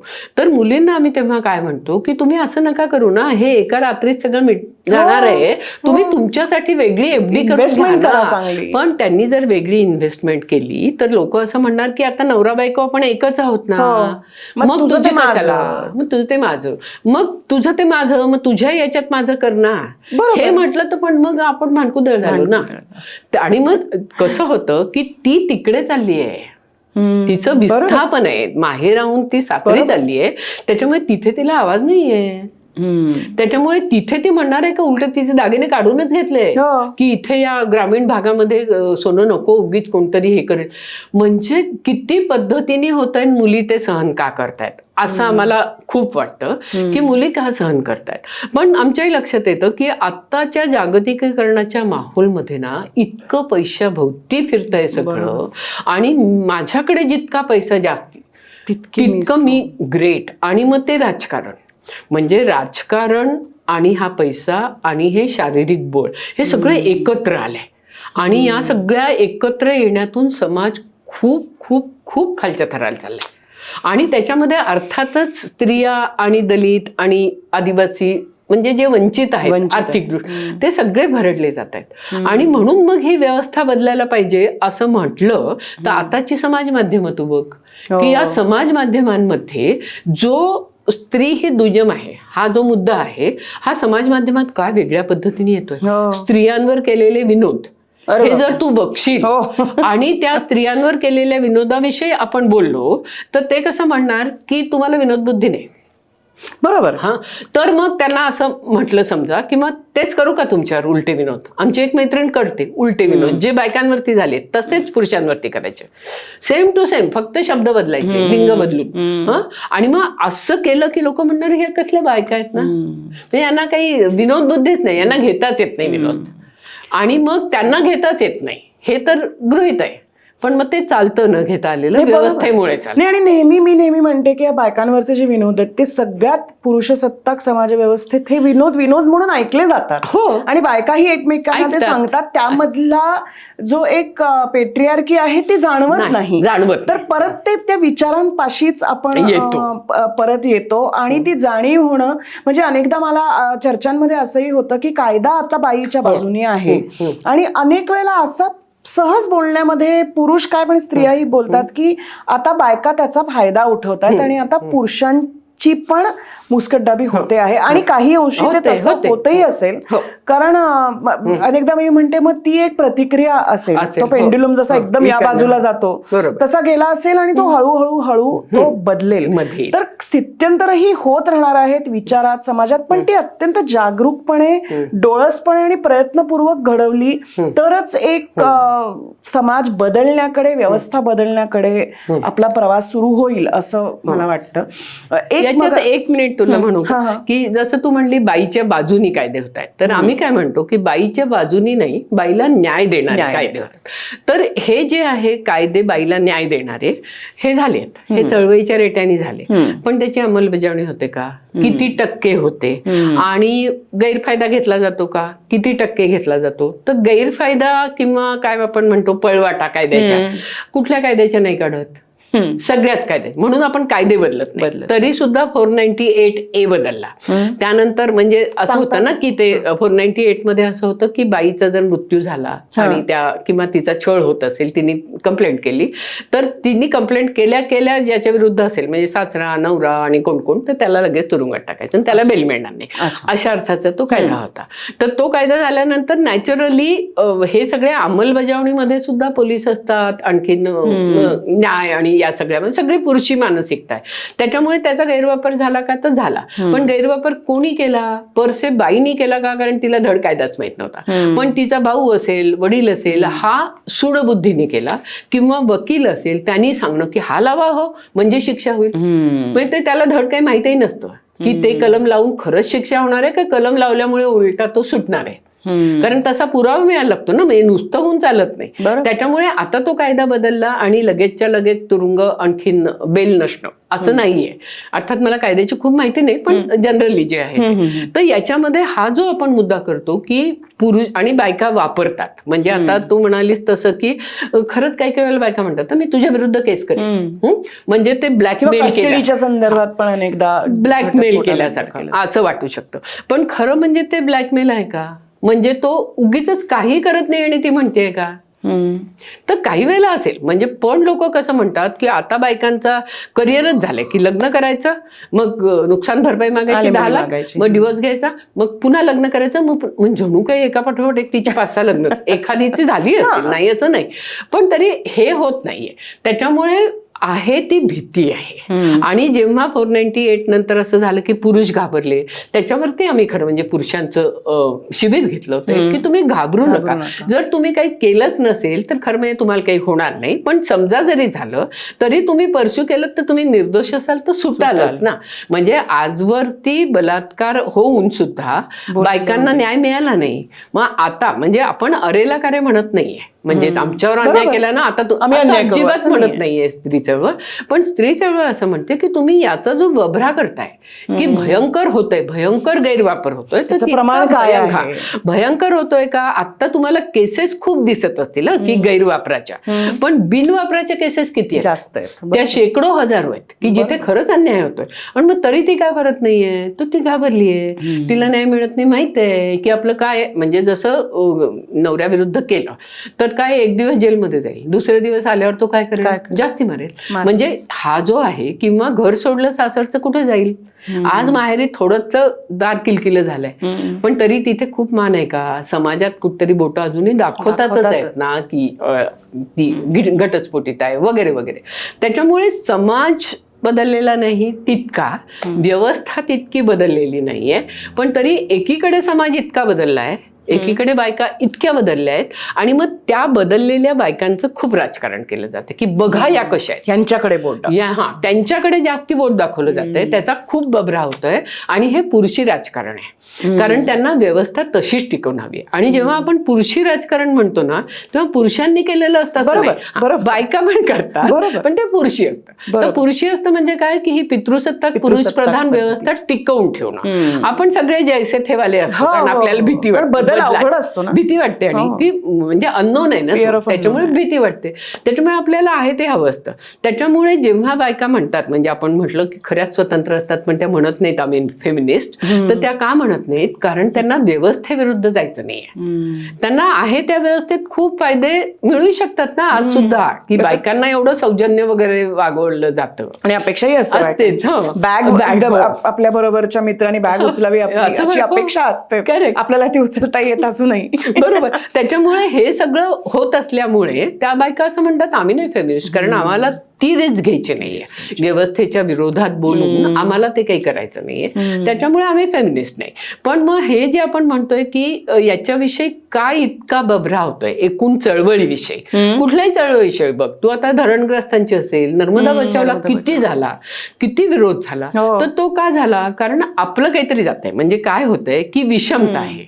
आणि ज्या लोकांचं व्यवस्थित चाललंय ना, म्हणजे कसं आहे बघ, 100% आपण धरलं तर साधारणपणे प्रॉबिलिटीनुसार 33% लोकांचं चांगलं चाललंय, खरंच चांगलं चाललंय. म्हणजे नवरा बायकोंमध्ये काही भांडण नाहीये, तो मानानी करतो आहे वगैरे वगैरे, आणि खरंच सगळे पैसे हातात देतोय, निर्णय स्वातंत्र्य आहे, आणि तिला खूप काही करायचंच नाही कारण तिला व्यवस्था बदलायची. त्यामुळे छान चाललंय. मग 33% बायका ज्या आहेत त्यांचं ठीक आहे, म्हणजे चालतंय, इतपत असतंच सगळं, एवढं काय मानावर घ्यायचं. एखाद वेळेला थप्पड मारणार, नवरा असतो वगैरे, इथपर्यंत सुद्धा असू शकतं, किंवा शाब्दिक थप्पड असेल, ते चालते. मग ते चालतंय, ओके. आणि मग 33% बायकांचं मात्र खूप वाईट चालतं.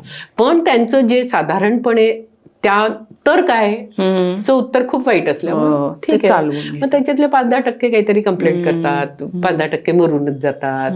मग या पद्धतीनेच सगळं जे आहे आपल्या व्यवस्थेमध्ये, त्याच्यामुळे व्यवस्था ओकेच आहे असं लोकांना वाटायला लागतं. म्हणजे हे 66% लोक का व्यवस्था बदलायला म्हणतील? नाहीच म्हणणार. या 33 मधले किती हिंमत असेल व्यवस्था बदलण्यासाठी? कारण आमच्याकडे असं व्हायचं ना, नारी समता मंच मध्ये केस यायची, मग केस समजा सॉल्व्ह झाली, किती वेळ परत आमच्याकडे येणार आहे का? तर ती नाही येणार. 1-2% बायका अशा की ज्या मंचाच्या कामात सहभागी होती, जे सामाजिक भान आहे आणि कुठतरी कृतज्ञता वाटते. म्हणजे बाकीच्यांना कृतज्ञता वाटत नाही असं नाही, ते डोनेशन देतील काही वेगळ्या पद्धतीने, ते थोडे लांबच राहतील. तर मग या पद्धतीने त्याच्यामुळे बदलाकडे आपण कसं बघणार या सगळ्या? तर बदलाकडे व्यवस्था बदलण्याच्या अँगलनी खूप बघायला पाहिजे. पण ही जी व्यवस्था आहे ही काय अशी निर्वात पोकळीत नाहीये ना. या सगळ्या व्यवस्थेला अर्थकारणे, राजकारणे, समाजकारण, संस्कृतीकरण आणि इतिहास आहे. संस्कृती हा एक खूप हजारो वर्षाचा इतिहास आहे. त्याच्यामुळे ते त्या पद्धतीने त्या रेटने जात नाही. म्हणजे चळवळीचं बऱ्याच वेळेला असं होतं 2 पावलं पुढे 3 पावलं मागे. बरोबर. कधी कधी 1 पाऊल पुढे 3 पाऊल मागे. म्हणजे त्या वेळेला तसं करायला लागतं ना. म्हणजे जसं आपण मगाशी बोललो की लैंगिक अत्याचाराविषयीच अजून आपण बोलतोय, स्त्रीच्या लैंगिक सुखाच्या विषयी, तिच्या रती प्रेरणा काय आहेत वगैरे वगैरे, याविषयी तर आपण बोलतच नाहीये. आणि मग या व्यवस्थेत जेव्हा स्त्रीची शत्रू हा एक अतिशय आवडता लोकांचा शब्दप्रयोग आहे, त्याच्याकडे आपण येऊ कारण तो फार महत्वाचा आहे. तर लोकांना कसं वाटतं की खरंच आहे ना, तुम्ही एवढं बोलता बघा स्त्रीची शत्रू आहे का नाही, स्त्रीची वैरी, की त्यांना असं वाटतं काय बिनतोड प्रश्न विचारलाय. कारण दिसतं सासू सुनांचं पटत नाही, नंदा भाऊजया, जावा सौतीमत बघायलाच नको वगैरे वगैरे. त्याच्यामुळे पण आम्ही त्यांना असं म्हणतो की हे बरोबर आहे, हे वास्तव दिसतंय, पण याचं मूळ काय आहे? याचं मूळ पितृसत्ताक पुरुषप्रधान व्यवस्था आहे. म्हणजे काय, सासू आणि सूनच्या मध्ये कोण आहे, कोणामुळे नातं निर्माण झालं? एका पुरुषामुळे. मग तो पुरुष काय करतोय, तर तो बायकोकडनं करून घेतो कामं, लाड, आईकडनंही करून घेतो. आणि वरती म्हणतो आई आणि बायको किती भांडत असतात की मला अगदी बुगूर होतं, आणि मग तो दारू प्यायला मजा करतो. तर या पद्धतीनेच्या ज्या गोष्टी आहेत ते बायकांना समजावून सांगणं, याच्यातून आता सासवा सुनांची नाती चांगली व्हायला लागली आहेत. आणि त्या दोघी मिळून जरा मधल्याला धारेवर धरायला लागले की नाही घरकाम करायला पाहिजे. तर हे बदल व्हायला लागले. म्हणजे मी छोटासा हा मुद्द्याचा अनुभव सांगते. माझी आणि माझ्या नवऱ्याची एक मुलाखत झाली होती. त्याच्यामध्ये बोलताना तो असं म्हणाला की मी आता तो घरात खूप काम करतो, स्वयंपाकघरात काम करतो, स्वयंपाक करतो. आणि तो बोलताना असं म्हणाला की मला ह्याच्यामध्ये काहीच असं मी जगावेगळं करतोय असं वाटत नाही, पण मला हे निश्चित वाटतं की ही जाणीव मला जर आधी झाली असती तर माझ्या आईलाही मी मदत करू शकलो असतो. Yes. तर हा इन रिट्रॉस्पेक्ट विचार करणं. त्यांनी केला आणि आता तुम्ही म्हणता तसे अजून. बदल घडतायत ते अगदी निश्चित आहे. बरोबर. आणि त्याच्यामध्ये ते सिस्टरहुड, दोन स्त्रियांमधलं नातं हे फार आवश्यक आणि क्रुशल आहे असं मला आणि वाटतं. पुढे जाऊन मी असं म्हणते की हे सगळं झालं, हा, स्त्री स्त्रीची शत्रू झाली, मग हे पुरुषी राजकारण आहे, व्यवस्था टिकवायला आहे वगैरे वगैरे. त्याच्या पुढे जाऊन तू बघ की पुरुष आणि पुरुष मित्र आहेत का ग सगळे? बॉस आणि त्याच्या हाताखालच्याची पटतं का? जावई आणखीन सासऱ्याचं काय तर परत असतं? समानतेचाच मुद्दा आहे नाही, पुन्हा ते काय आहे माहितीये का, या व्यवस्थेत स्पर्धक केलं एकमेकांना. म्हणजे पुरुष हे स्पर्धक असतात. म्हणजे पुरुषांनी रक्षण कोणाचं करायचं, स्त्रीचं रक्षण कुणापासून करायचं आहे तर दुसऱ्या पुरुषापासून. कारण त्याची नजर कशी आहे तिच्याकडे बघण्याची. आणि जो आपल्या आई बहिणीविषयी इतका सेन्सिटिव्ह आहे तो दुसऱ्या या बायका त्याच आहेत ना कोणाच्या तरी आई बहिणी. तसं काय नाही बघत आहे तू? तर तसं बघत नाही. त्याच्यामुळे पुरुषाची स्त्रीकडे बघण्याची दृष्टी, स्त्रीची स्त्रीकडे बघण्याची दृष्टी, स्त्रीची पुरुषाकडे बघण्याची दृष्टी आणि पुरुषाकडे अशी सगळ्यांनी LGBTQ तर आलेच त्या सगळ्यात. या सगळ्यांची एकमेकांकडे बघण्याची दृष्टी माणूसपणाची नाहीये. त्यांची सगळ्यांची आपापली स्पर्धक म्हणून. आणि आता तर काय झालंय, पूर्वी कसं की तुमची विश्व विभागलेली होती. घर हे बाईचं होतं, घराबाहेरचं पुरुष. त्याच्यामुळे तिथे तर एवढी स्पर्धा नव्हती. आता स्त्री पुरुषांमध्ये पण स्पर्धा, म्हणजे बाकीच्या तर आहेतच स्पर्धा शिवायही. आणि त्याच्यामुळे आता जागतिकीकरणामध्ये तर कटथ्रोट स्पर्धा आहे. त्याच्यामुळे सगळीकडे स्पर्धा, विद्वेष, म्हणजे कुठेही प्रेमाचं, सुरक्षिततेचं असं नातं राहिलेलं नाही. त्याच्यामुळे स्त्री चळवळ सतत असं म्हणते की हिंसेला विरोध आहे स्त्री चळवळीचा. म्हणजे जेव्हा आपण स्त्रीवाद म्हणतो ना, तर स्त्रीवादमध्ये काय आहे, पहिली गोष्ट आहे लोकशाही, दुसरी गोष्ट आहे विविधता, तिसरी गोष्ट आहे सहिष्णुता, नंतर आहे माणुसकी. आणि एकूण लोकशाही सर्वत्र असणं, विकेंद्रित सत्ता असणं, एकत्र केंद्रीभूत सत्ता एक कोणतरी प्रमुख आहे. म्हणजे पितृसत्ताक झालं म्हणून मातृसत्ताक हवाय का? तर नकोय, बिलकुल नकोय, कोणाला नको. समतोल असणारी अशी जर का व्यवस्था आली आणि जिथे सगळ्यांना माणूस म्हणून पहिल्यापासून घडवलं. म्हणजे काय होतंय, आज आपल्याला कळत नाही की मला काय हवंय. बरोबर. कारण मी बाई आहे म्हणजे मी 1, 2, 3, 4 गोष्टी करायला पाहिजे. त्या सोडून मला आवडल्या तरी मी सांगू नाही शकत.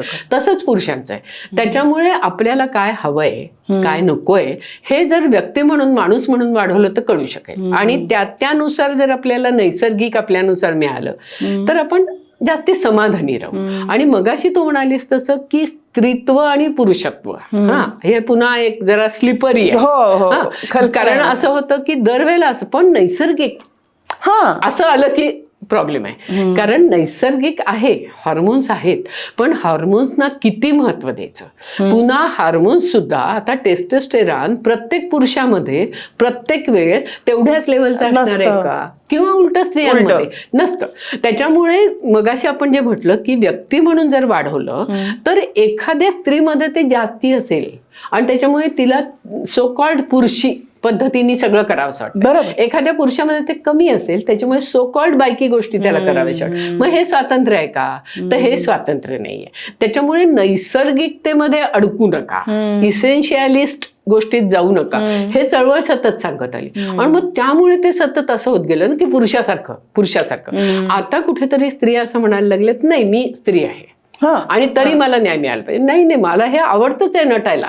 म्हणजे जसं आम्ही म्हणत होतो की आम्हाला नटायला आवडलं, आम्हाला वाटलं तर आम्ही नटू. बरोबर. पण तुम्ही म्हणताय म्हणून आम्ही नाही नटणार. बरोबर. तर आता याच्यामध्ये अरे रवी नाही किंवा खरं म्हणजे काही नाहीये. पण आपण असं वाक्य म्हणून चालत नाही ना व्यवस्थेला.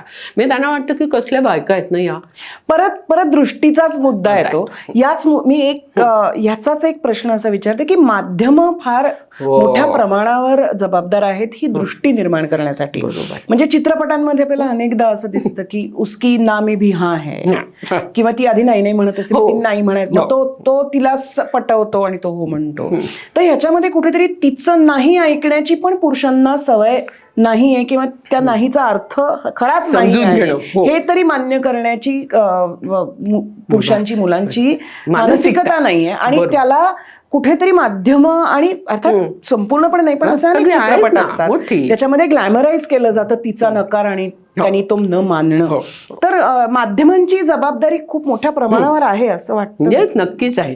आणि त्याच्यात आधी आपण नकाराविषयी जाऊ की नो मीन्स नो असं स्त्री चळवळीचं एक होतं. शिवाय आमच्या देहावर आमचा अधिकार ही दुसरी होती की आम्हाला पाहिजे तर नाही तर नाही, हे तुम्ही लक्षात घ्या. आणि no means no and enough is enough. तर या 2-3 गोष्टी आणि पर्सनलीच पॉलिटिकल हे तर होतच. कारण ही जी लैंगिकता आहे ना आपल्याला असं वाटतं हे नैसर्गिक जे आपण बोलतो तसं ते नैसर्गिक नसते. तुझी माझी लैंगिकता याला राजकारण असतं, याला अर्थकारण आहे, समाजकारण आहे, संस्कृतीकरण आहे. त्याच्यामुळे हे सगळं आहे. म्हणजे विचारिती लैंगिकता जी जन्मापासून मरेपर्यंत असते इतकी छान गोष्ट आहे. म्हणजे सेक्स पॉझिटिव्ह सारखी फिलॉसॉफी जर का आपण बघितली तर ती इतकी चांगली गोष्ट आहे. पण आपण त्याला मुभा देत नाही ना. आपण ती सगळी अशी विवाह संस्थेशी बाईच्या शरीराशी जखडून टाकली. त्याच्यामुळे आपण त्याला कुठेही असं मोकळं ठेवलेलं नाही. त्याच्यामुळे आपल्याला हे लक्षात घ्यायला पाहिजे की जेव्हा बाई नाही म्हणते तेव्हा ते नाहीच आहे. पण सिनेमातून तू म्हणते तसं की ती नाही म्हणते आणि तिने नाही म्हटलं की ती लाजत नाही म्हणणार. मग ती नाही म्हणते म्हणजे हो आहे असं जे. कारण हो म्हणणारी स्त्री पण सिनेमात बघायची नाहीये, जी म्हणते की हो मला हवंय. मग तेच ना. म्हणजे तो जो मुद्दा आहे निर्लज्ज होते. निर्लज्ज म्हणजे तसली होते. तिने नाही म्हणायचं. निर्लज्ज ही सोपी गोष्ट आहे. ती तसली होते म्हणजे वाईट होते ती. त्याच्यामुळे हे खूप वाईट आहे. त्यामुळे या पद्धतीने आणि आता तू मालिकांमध्ये बघशील तर स्त्रीची केवढी भ्रष्ट प्रतिमा आहे की काय दागदागिने घालून आणि हे करून आणि विवाहबाह्य संबंध भयंकर खाष्ट कुटील कारस्थानं स्वयंपाकघरात सारखं विषच अवेलेबल असतं.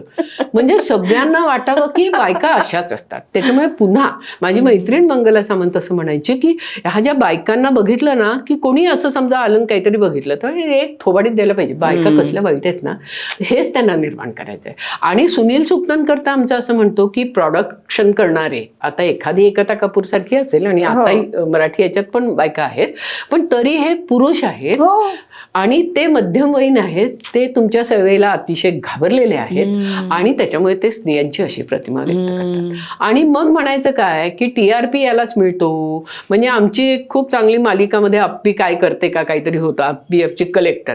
तर तो डायरेक्टर आमचा चांगला मित्र होता. तर मी तिथे सेटवर गेले होते. त्याला म्हटलं अरे काय चाललंय, किती सुंदर तुमचा विषय आणि काय आता कुठे चाललाय. तर तो म्हटला अहो काय करणार गीताली, सगळेजण हे असं भयंकर दुष्ट खष्ट कनिष्ठ चालू झालं हिंसक की TRP वाढतो. पण आमचे काही मित्र म्हणतात की खरंच TRP वाढतो का, ज्याच्याविषयी पण लोकांना डाऊट आहे की TRPचं सुद्धा राजकारण आहे.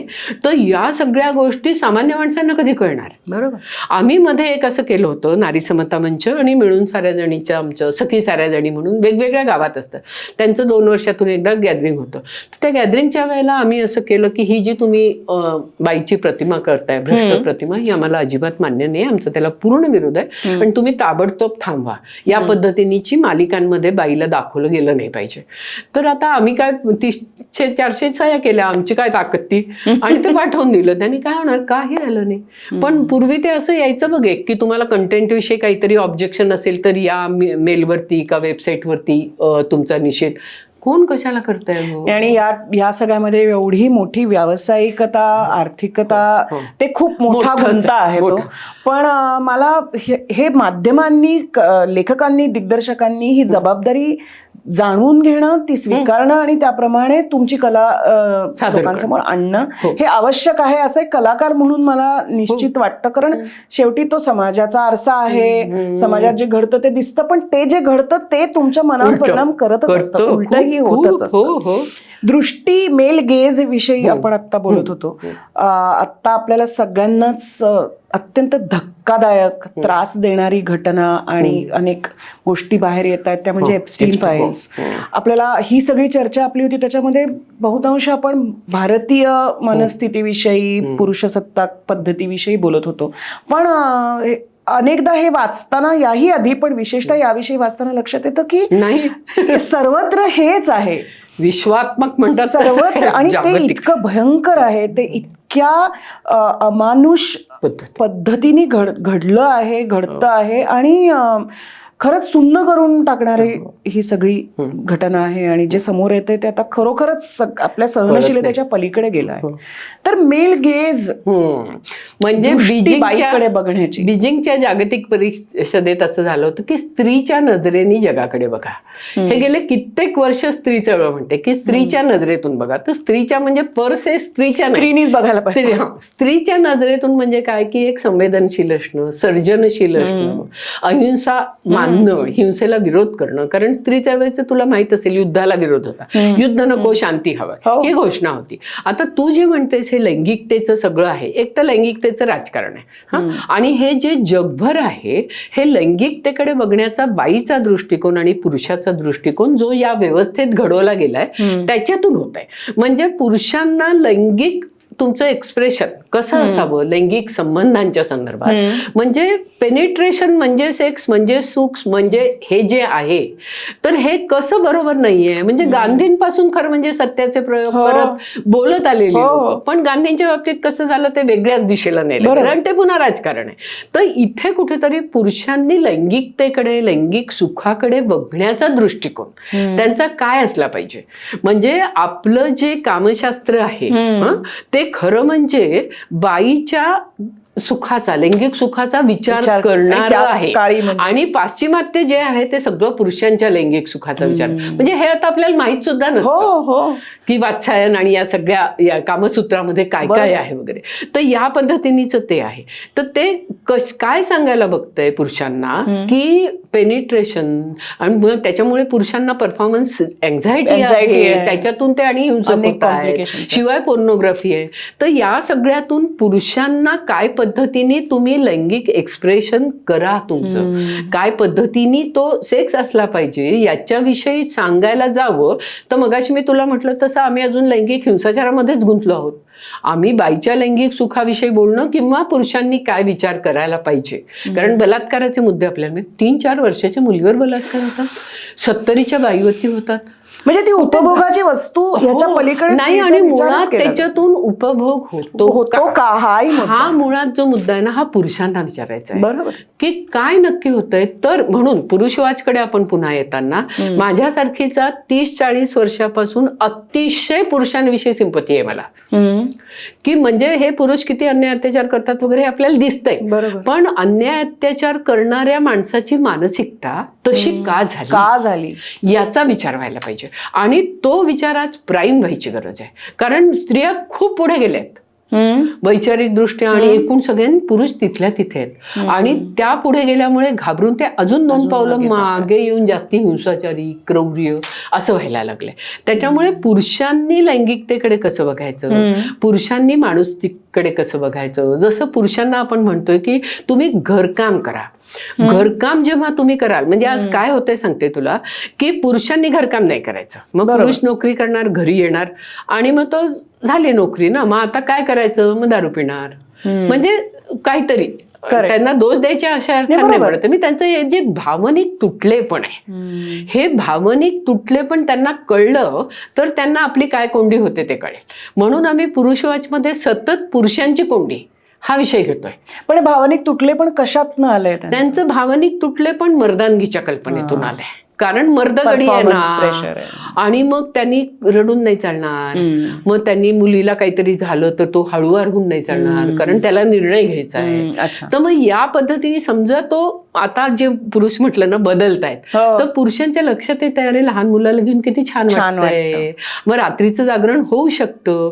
पण मग त्याचं इकडचं थोडं कमी होतं ना, सेक्स डिझायर सुद्धा थोडी कमी होते, बाकीच्या गोष्टी चांगल्या करण्याची गरजही तेवढी त्या माध्यमातून राहत नाही. एक्झॅक्टली विविध भूमिका तुम्ही करा. त्याच्यामुळे तुम्ही जसं आपण म्हणतो की बाई दशभूषा असते वगैरे आणि मग तिचं ग्लोरिफिकेशन करायचं, त्याच्यातून नुसतं एकदम देवीतरी म्हणायचं नाही तर टाकायचं. तर हे आम्हाला नको, आम्ही नाही दशभूषा वगैरे, आम्हाला काही करायचं नाही, आम्हाला नाही 10 काही गोष्टी एका वेळेला करायच्या. तुम्ही पण आमच्या बरोबर आहे, आम्ही 5 करतो, तुम्ही 5 करतो, आम्ही 6 करू, तुम्ही 4 करा.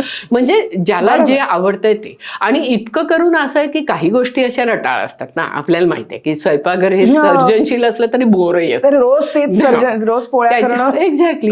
त्याच्यामुळे ते तसंही असतं. मग त्याच्यामुळे ज्या गोष्टी कंटाळवाण्या आहेत त्या निम्म्या करायच्या आणि ज्या एकमेकांच्या आवडीच्या आहेत. म्हणजे तुला स्वयंपाक करायला नाही आवडत तर नवरा करेल, मग तू दुसरं काहीतरी करते किंवा उलट असेल. म्हणजे म्हणून आम्ही बायकांना म्हणतो की तुम्हाला स्वयंपाक आवडण्यामध्ये वाईट काही नाही, तुम्ही त्याच्यात गुंतून पडताय का बघा.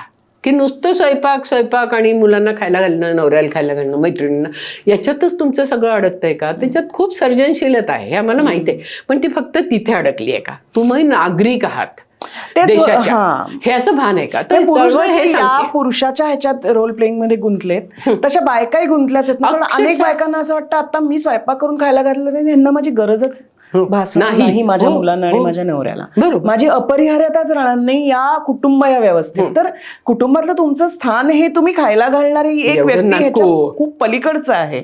तर परत आपण इकडेच येतोय राहून आणि ते अत्यंत आवश्यक आहे की मुळात आपण स्वतःकडे कसं बघतो, स्त्री म्हणून किंवा पुरुष म्हणून ह्याच्या आधी माणूस म्हणून आपण स्वतःकडे कसं बघतो, समाजाचा एक घटक म्हणून आपण स्वतःकडे कसं बघतो आणि समोरच्या व्यक्तीकडे कसं बघतो, स्त्री पुरुष LGBTQ जे असतील. बरोबर. या विचारात जेव्हा बदल मूलभूत घडतील तेव्हाच हळूहळू कदाचित ही व्यवस्था बदलेल. आणि तुम्ही म्हणालात तसे राजकीय फोर्सेस आहेत, आर्थिक त्याच्यावर अनेक फोर्सेस आहेत, पण तरी सुद्धा इतकी वर्ष हे काम तुम्ही करताय आणि मला नेहमी असं वाटतं की सातत्य एखाद्या गोष्टीचं इतकी वर्ष जेव्हा असतं तेव्हा हळू ते बदल घडत जातात.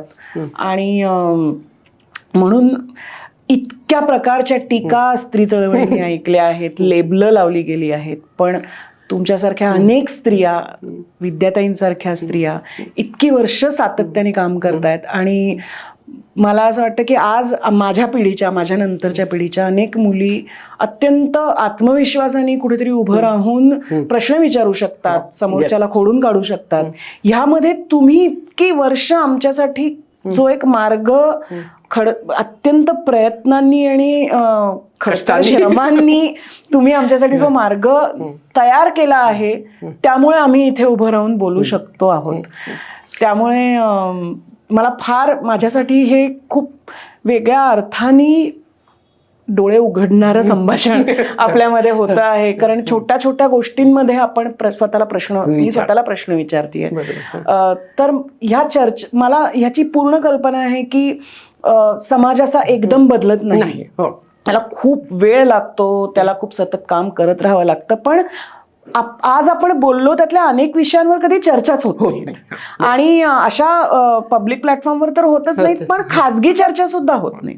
मग त्या चर्चेला एक वाचा फुटणं, ह्या गोष्टींविषयी बोलण्यात काहीच हरकत नाहीये, किंबहुना हा संवाद होणं आवश्यक आहे.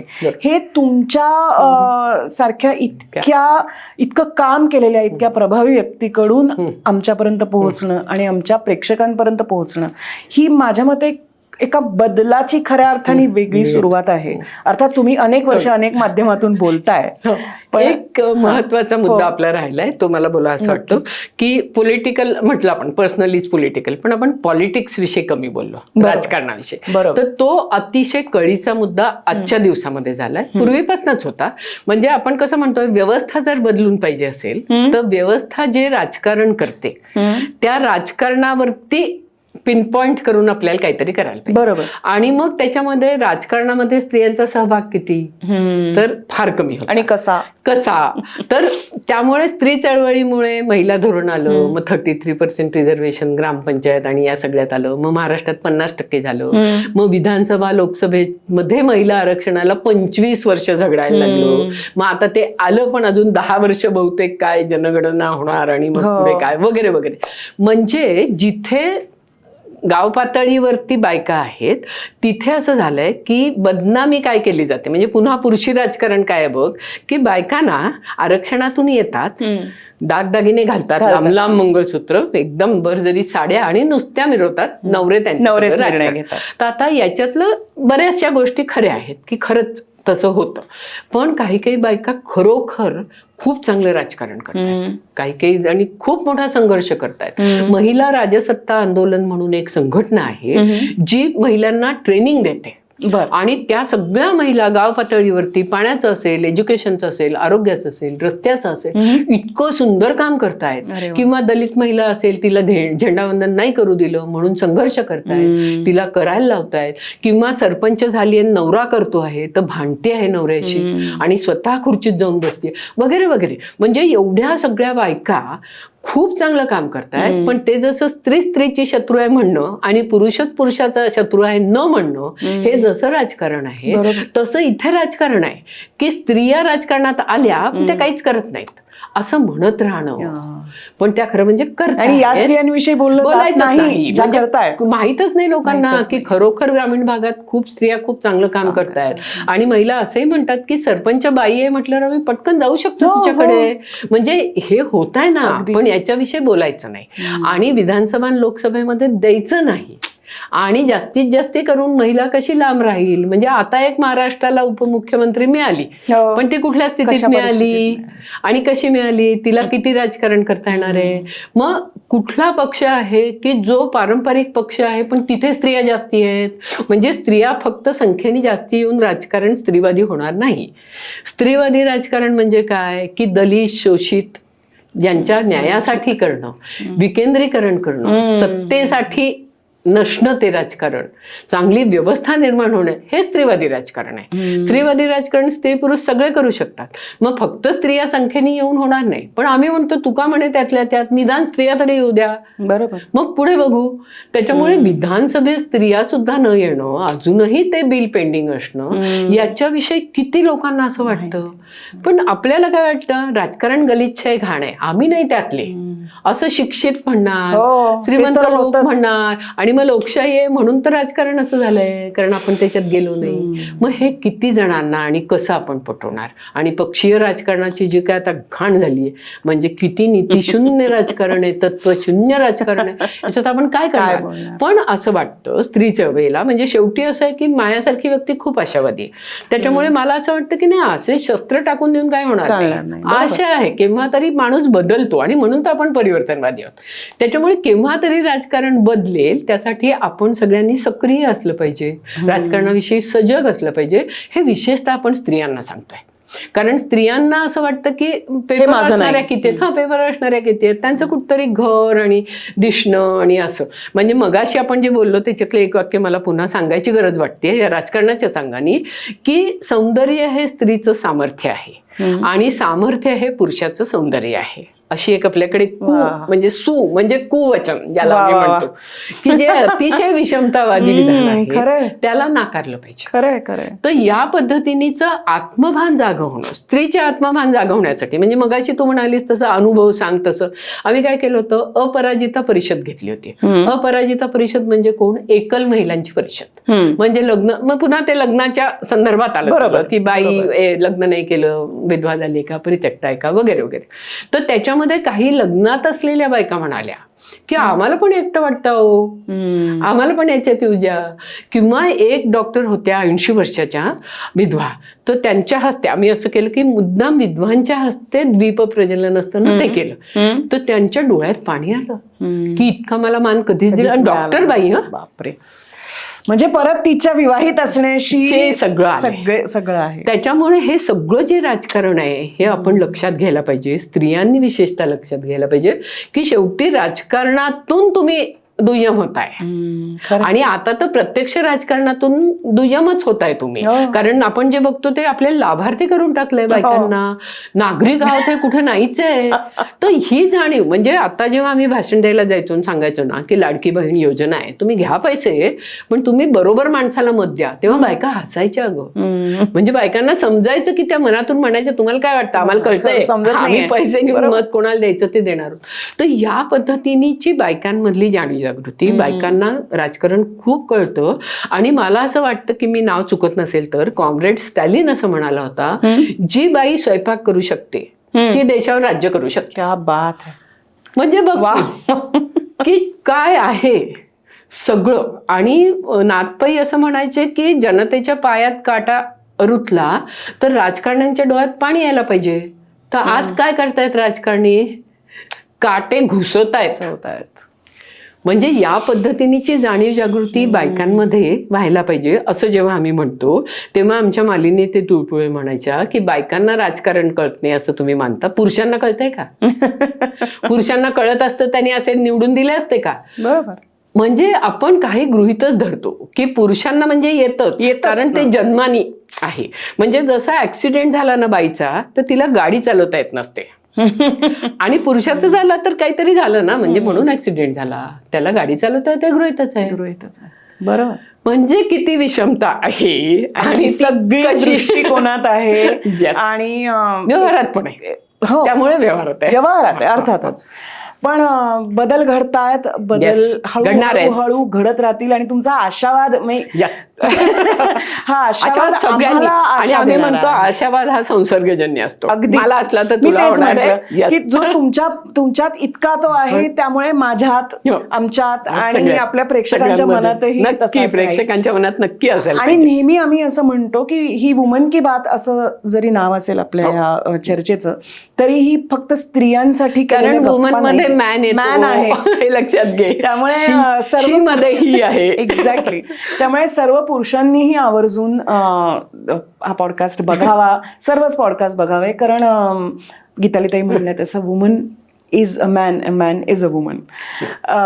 मला एक आवर्जून सांगावं असं वाटतं की अनेक पॉडकास्ट बघितले जातात पण सबस्क्राईब केलं जात नाही चॅनलला. तर सगळ्यांना विनंती आहे की जरूर सबस्क्राईब करा. कारण तुम्ही जसे सबस्क्राईब करत राहाल जितकी जास्तीत जास्त सबस्क्रिप्शन आम्हाला मिळतील तितका वेगळा आणि चांगला कॉन्टेंट आणण्याची ऊर्जा आणि शक्ती आम्हाला मिळेल. त्यामुळे पॉडकास्ट बघता त्याचप्रमाणे सबस्क्राईब पण करा आणि जास्तीत जास्त लोकांपर्यंत पोहोचण्याच्या आमच्या प्रयत्नाला तुम्ही सपोर्ट करा. तुम्ही खूप वेळ काढलात आमच्यासाठी आणि खूप मनमोकळेपणाने बोललात. तुमचे मनापासून आभार मानतो. मी पण तुझे आभार मानते. आर पार बोलायला आपल्याला मिळालं त्यामुळे मज्जा आली. Thank you so much. येस.